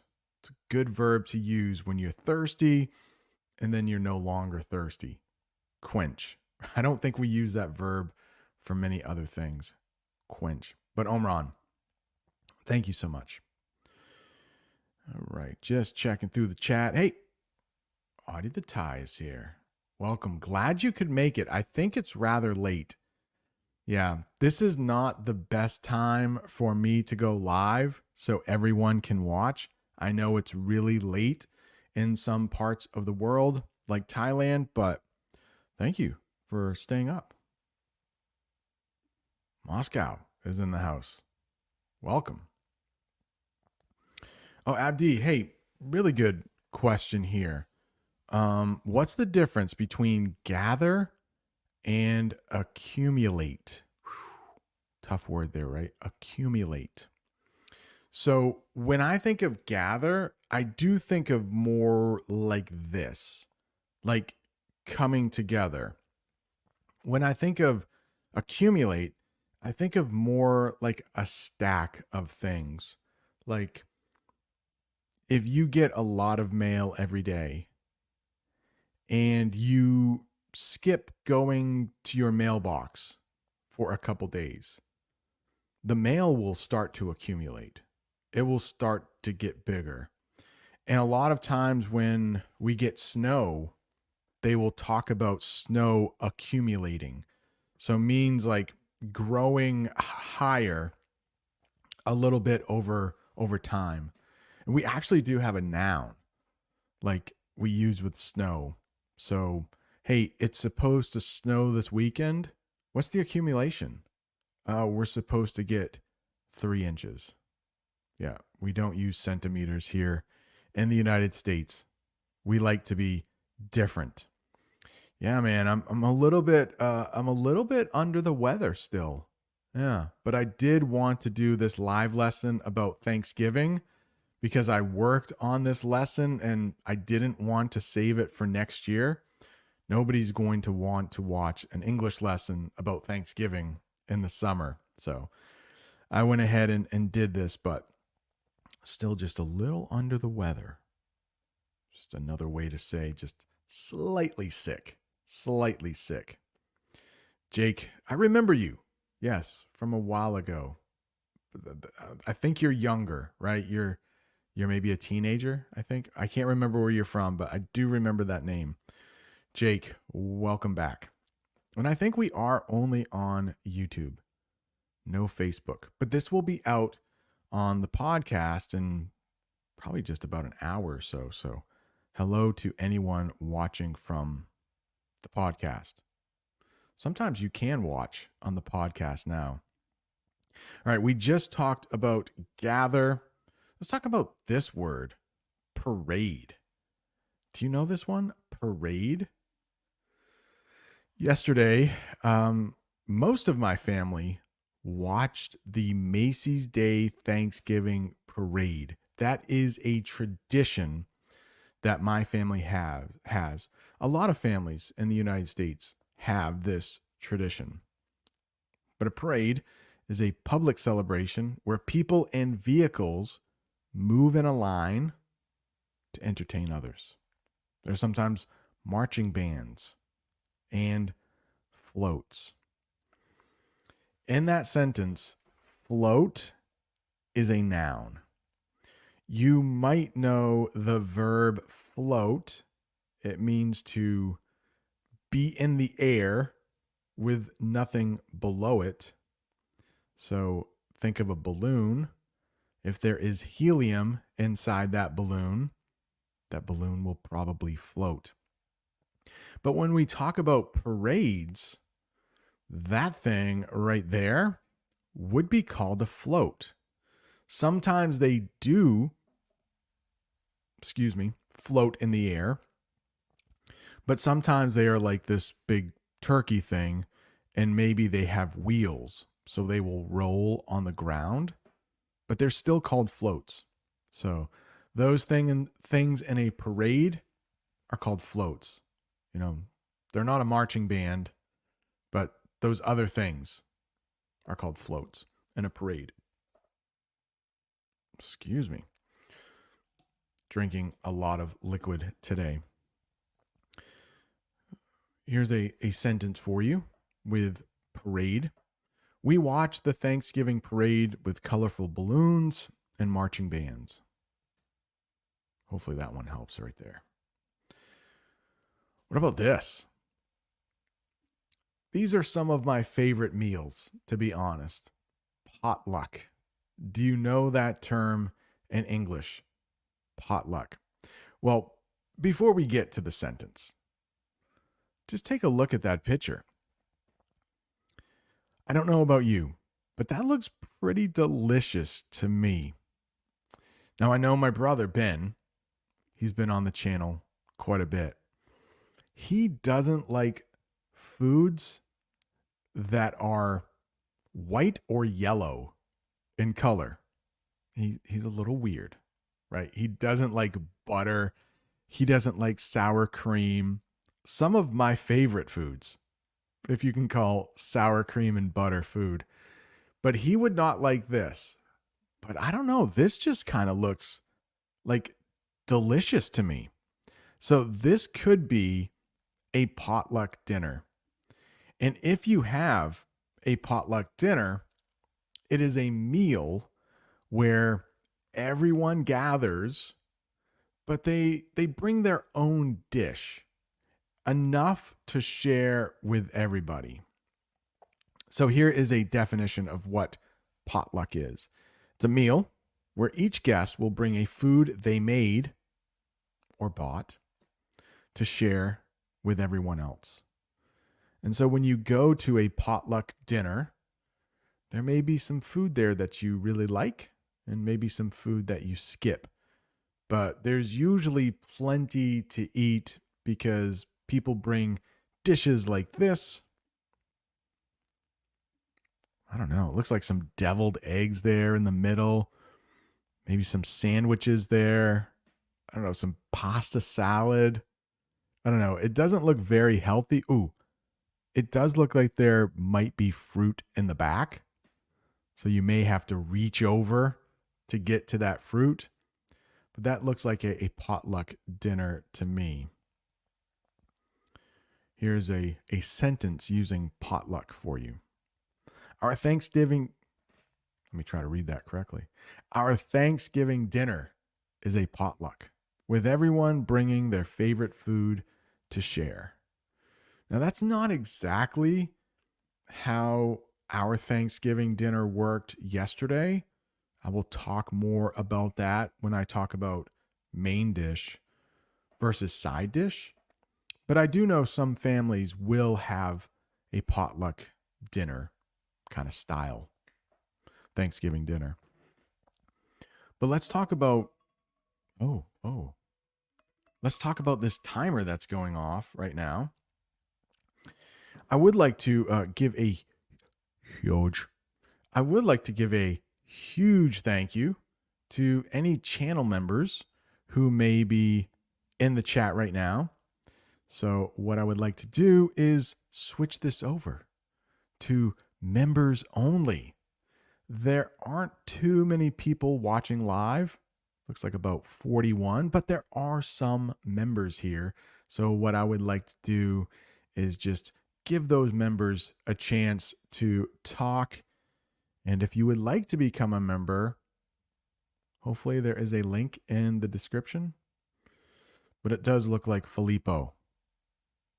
Thank you so much. Yeah, luckily he left a super chat and says, "Hey, you fool. Do lessons even sick?" Thank you, man.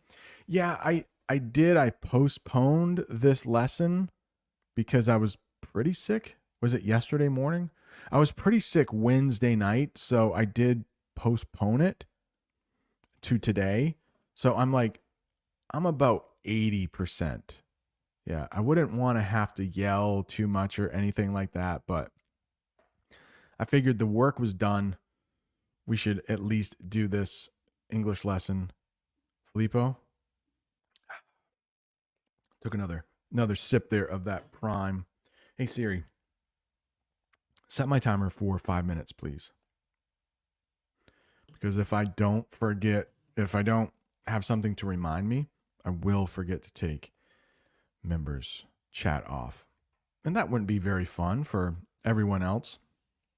Yeah, I got this idea from Bob the Canadian. I don't know how he remembers to do members only or when to stop it. So I need timers.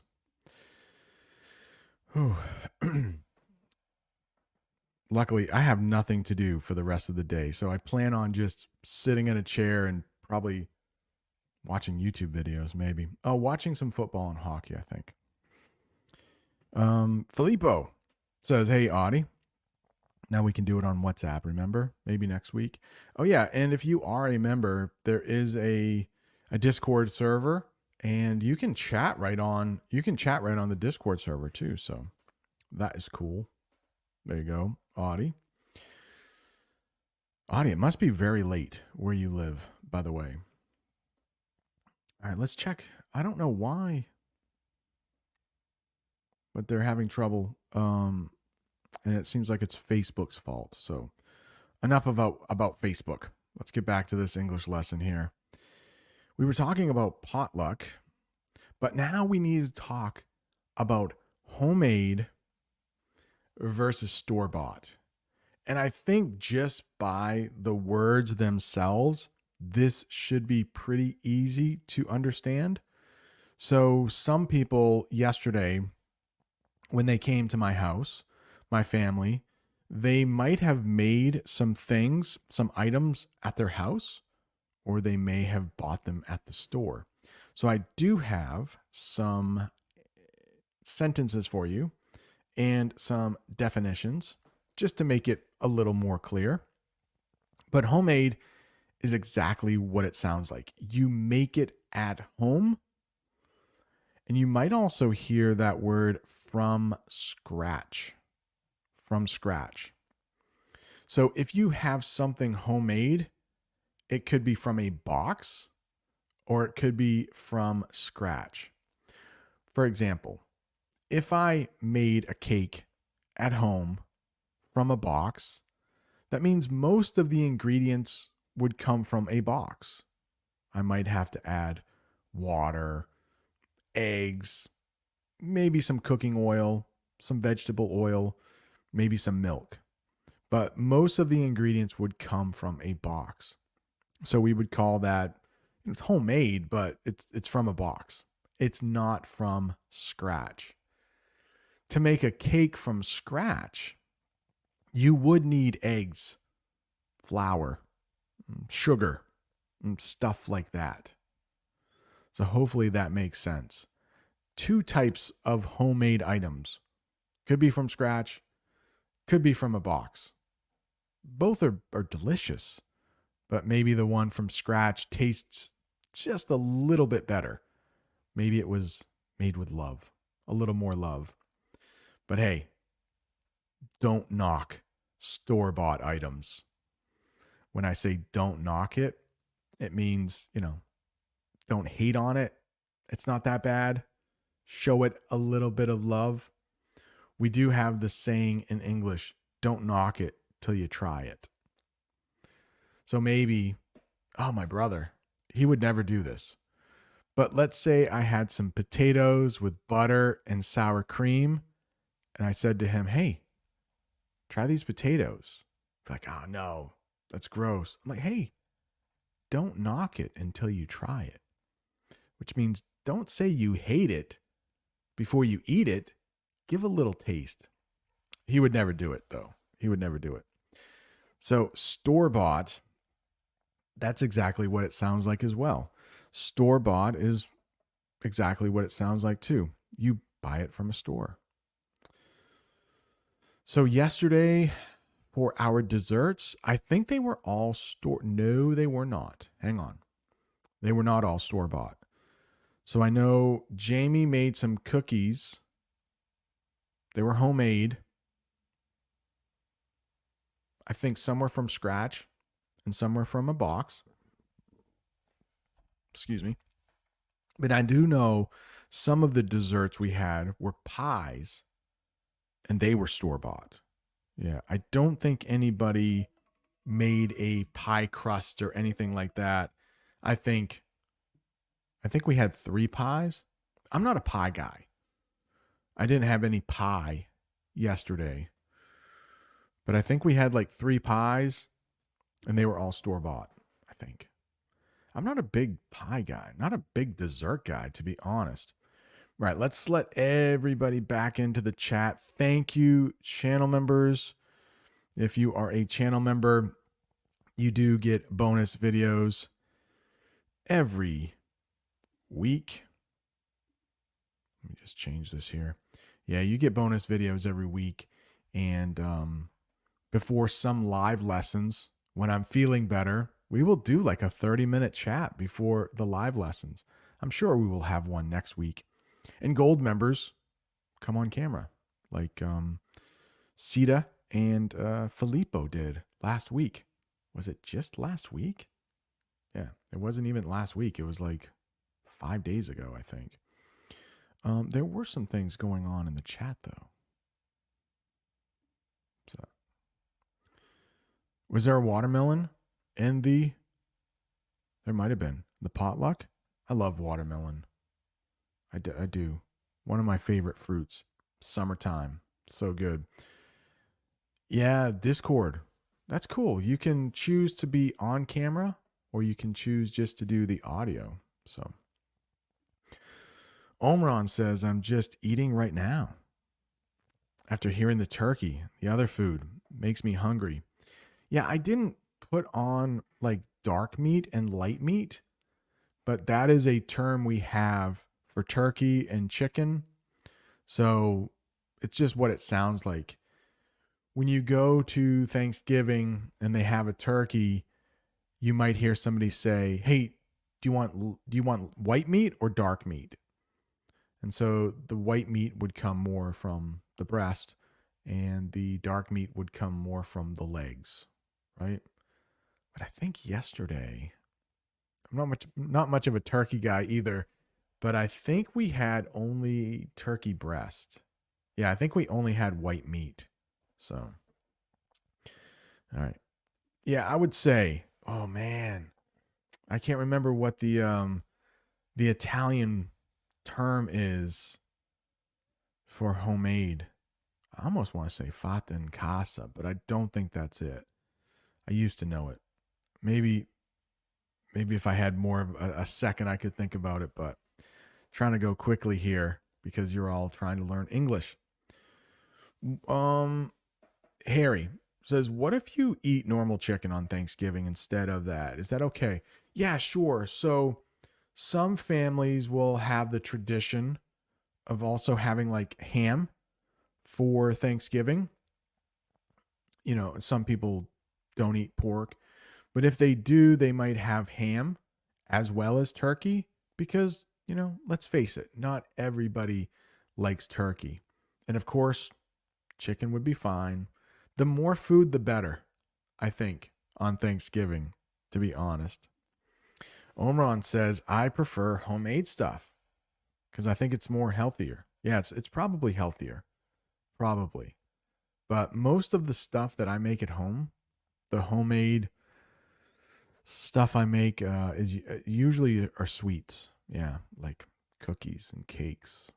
I make a really good strawberry cake that my sister-in-law likes a lot. Let's see here. Filippo, long, long comment. Hey, Brent, Mahmood was asking earlier if only the U.S. used to celebrate Thanksgiving. Yeah, I answered that Canadians celebrate Thanksgiving too, a different day. I don't know why. No, yeah, you're right. So in the United States, oh man, it's a little controversial. We have this day that some people call Columbus Day and some people call Indigenous Peoples Day. It's sometime in October. That day is also Canadian Thanksgiving. I think in Canada they just call it Thanksgiving. And then in the United States, we always celebrate Thanksgiving on the fourth Thursday of November. But that's true. It's true. No way. Oh, was it close? Fatto in casa. Okay. Bravo. Grazie mille. Grazie mille. All right. So somehow I remembered that. Why turkey? Zig, that's a great question. I'm not sure. We have a story in the United States of where Thanksgiving comes from. You can look that up. I won't go into it today, but yeah, I don't know. Maybe from the first Thanksgiving. Mom made Harry from Indonesia. It doesn't, but it should, right? Mom made. I like it. Instead of homemade, if your mom makes it, it's mom made. It's not a word in English, but it should be. Start it. That's a good one. All right, I do believe we have a few more terms to talk about here. We talked about homemade, talked about mom made, talked about store bought, but we haven't talked about this verb. I do love this verb, and it is gobble. Gobble has a couple different meanings. But because this is Thanksgiving and a lot of Americans eat turkey for Thanksgiving, gobble is the sound a turkey makes. But it can also be used to describe eating food quickly. So when kids are young, at least in English, and probably in your first language too, parents will teach children the sounds that animals make.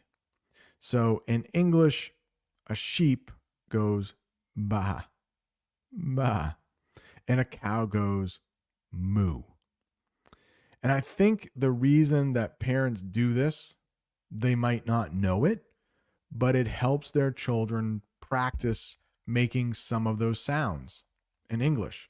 So cows go moo and sheep go ba. But turkeys gobble. Yeah. So parents will say, a turkey says gobble, gobble, gobble. Gobble, gobble, gobble.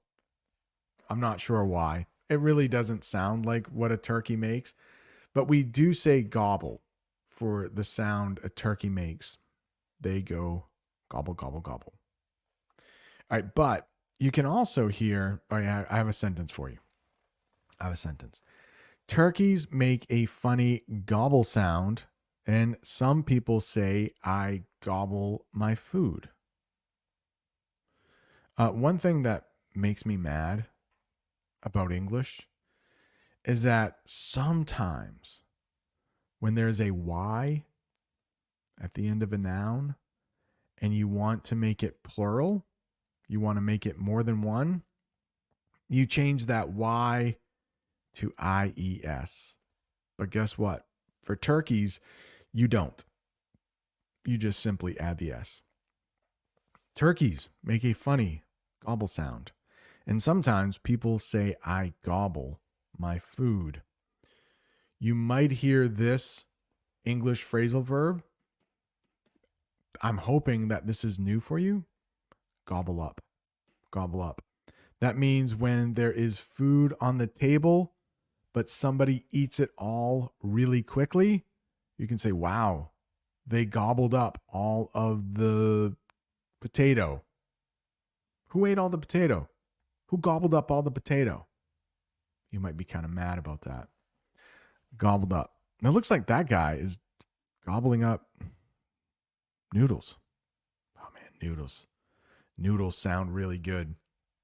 But today, Friday, the day after Thanksgiving, is a time where a lot of American families will eat leftovers. Leftovers. And that's another word that sounds pretty much like the word left over. Leftovers. Leftovers. It's food that is still not eaten after a meal. So yesterday, after we finished eating, there were a lot of leftovers.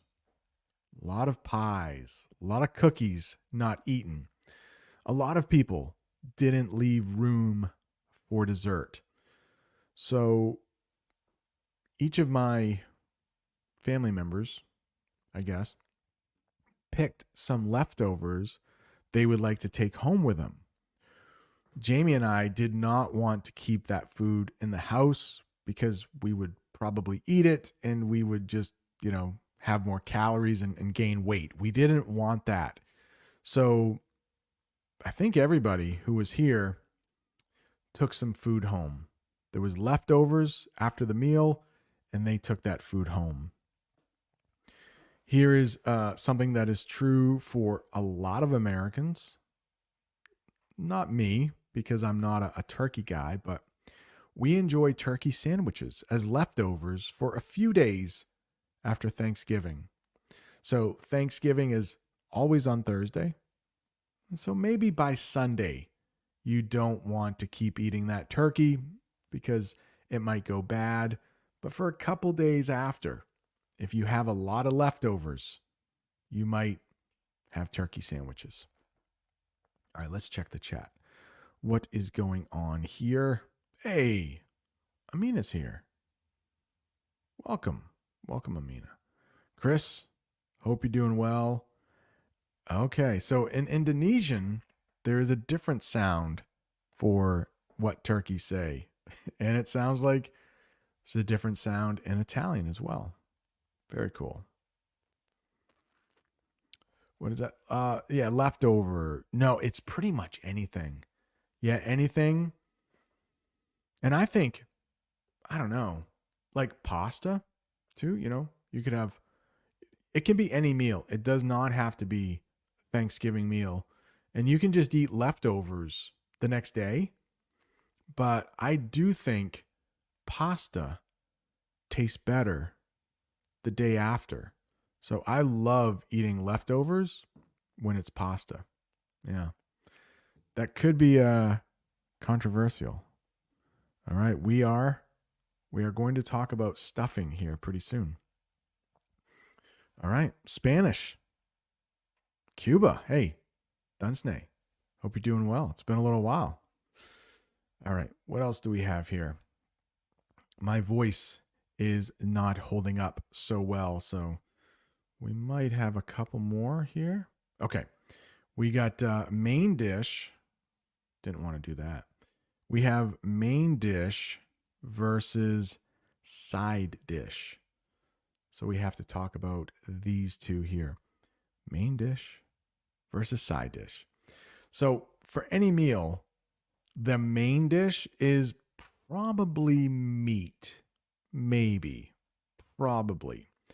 Let's talk about what main dish is. A main dish is the most important food item in a meal. It's often meat. Not always, but often.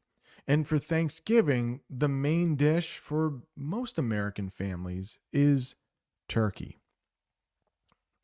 But my favorite part of Thanksgiving are the side dishes. So the side dishes are pretty much everything besides the main dish. And when you talk about potluck, if you go back to potluck, where everybody brings a dish, potluck is often a meal of just side dishes. There really isn't a main dish when it comes to having potluck dinners. One of my favorite side dishes is dressing. Now, there is a little controversy in the United States. Some people call it stuffing. Some people call it dressing. So dressing or stuffing is a side dish that is basically bread made with cornmeal, often served as a side dish, usually lots of butter. For my dressing, I like to put in maybe some cut up really fine, like chopped egg, maybe some celery, lots of butter. Did I mention butter? Lots of butter. Maybe small pieces of chicken, maybe some chicken stock. So if you hear dressing, it might look like this, and it's made in a pan.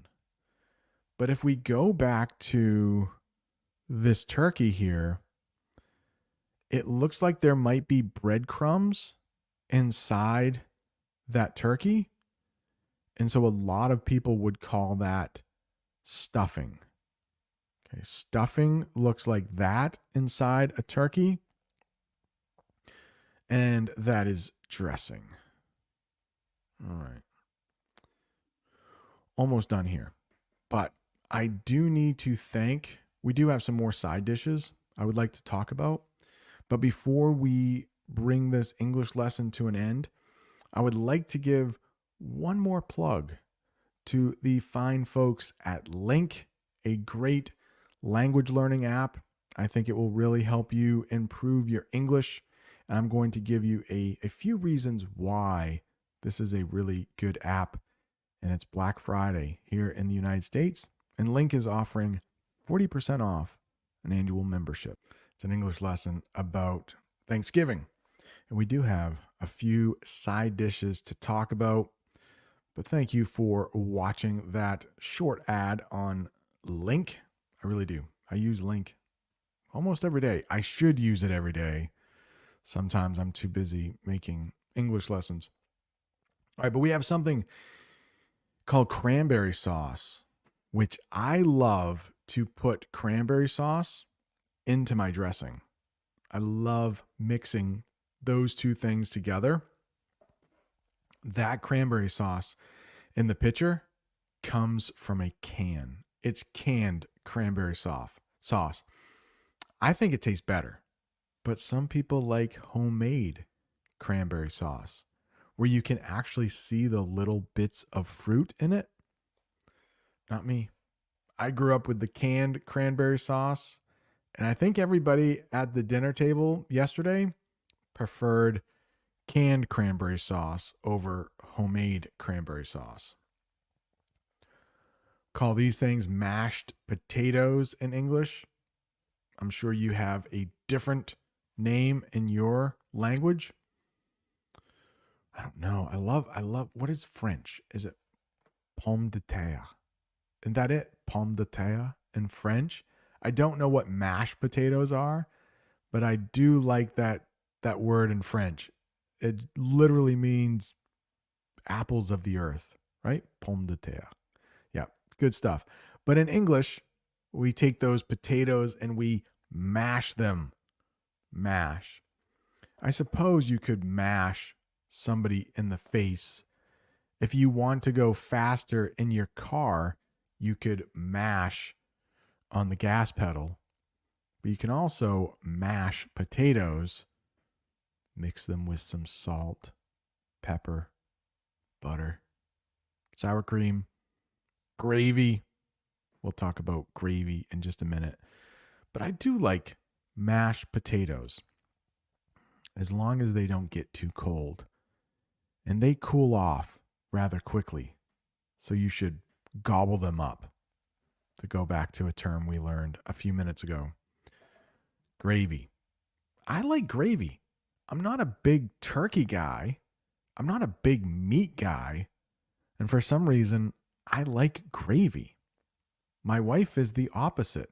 Jamie likes meat more than I do. She likes turkey and steak, but I like gravy. It's weird. She doesn't. Anyways, I thought this term might be kind of cool. You mostly just see this on Thanksgiving, but you might put a gravy boat on the table. And a gravy boat is, I think I have a sentence for you. It's just a gravy boat is a small boat shaped container used to serve gravy at the table. It's called a gravy boat. And it looks like that. Yeah. You can pour the gravy over your turkey or your potatoes. What about this? Rolls.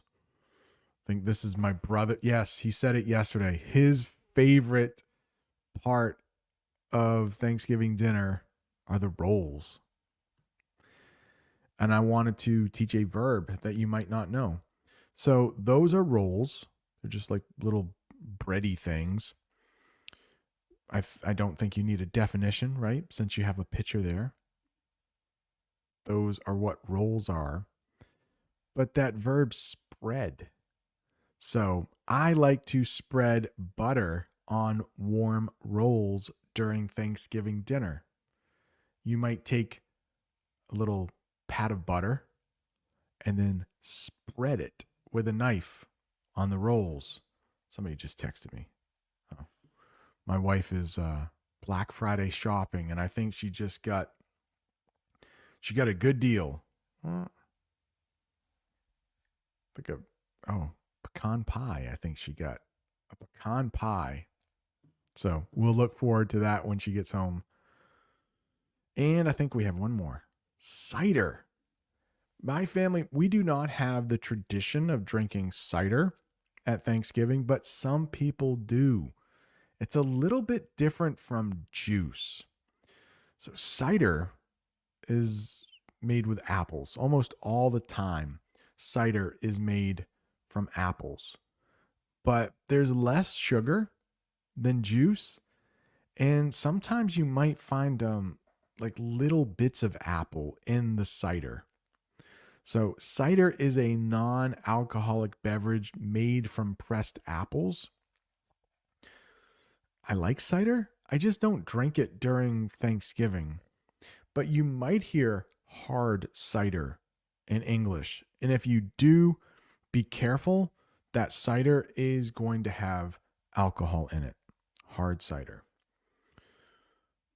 That is the English lesson on Thanksgiving. But let's just go through. Yeah. Meow.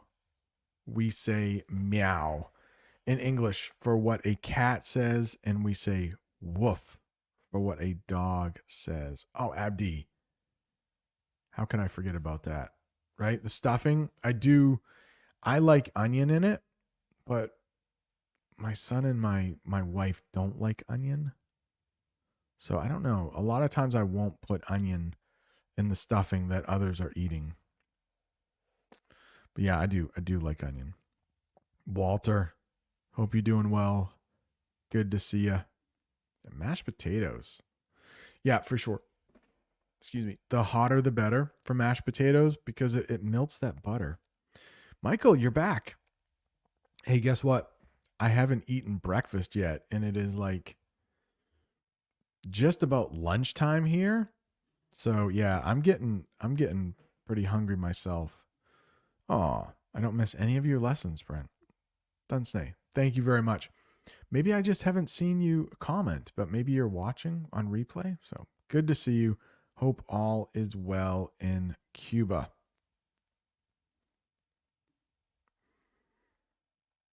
All right, Omran. More than welcome. And thank you for that super chat earlier. Harry asks, what does cider taste like? So I guess the best way to describe it is like juice would be sweeter, and then cider is a little more bitter. Definitely not as sweet. And to be honest, I like apple juice year round, but an apple juice will last forever. It won't go bad. But I usually only have cider in the fall after apples have been harvested. So cider doesn't last as long, and you can really only get it around here, at least good cider. You can only get that in the fall. So there aren't as many preservatives in cider. And preservatives is what we call things that make food last longer in English. So, like, I don't know, store bought cookies probably have a lot of preservatives. It preserves the food longer. But if you make the cookies at home, they don't last quite as long. The same with cider. I think juice will last pretty much forever, right? Because there's like tons of sugar and salt in it. Cider won't last as long, but it's good. It's good. Mina, family members. Yes, I should do that. Family members. If it's a simple English lesson, family members, it might be on my other channel. I think it's called, I don't even know what it's called, but it's almost at 1,000 subscribers. I think it's American English Guy 2. So maybe, yeah, maybe you want to. I do have some simple English lessons over there. Let's see, what's it called? Look at that. American English Guy 2, and it's at 999 subscribers. So maybe I do put some easier lessons over there, and family members, that would be a good lesson for that channel, I think. An accent lesson sometime. Well, Zig, I don't know about that. I love accents. So I know there is something called accent reduction. And I know you should be understood when you're speaking English. But I'm a big believer in people keeping their accent. You know, you want to be understood. You want people to understand you. But so I don't know. Maybe like an accent, different accents around the United States. Could do something like that. All right, 1 million subscribers. Well, at this rate, it is going to take a very long time. No, cider and vinegar. No, they're not the same. No. I like drinking cider, but I wouldn't want to drink vinegar, if that makes sense. No, I'm not going live on Saturday. I'm going to take the weekend off. Filippo, have a good weekend. All right. I think that's going to be it. Hope you enjoyed this English lesson about Thanksgiving. You know, a couple days later than it should have been because I wasn't feeling the best, but feeling a little better today. And I'm going to enjoy some family time this weekend. Hopefully you have a great weekend as well. And I'll have another English lesson for you probably next Wednesday.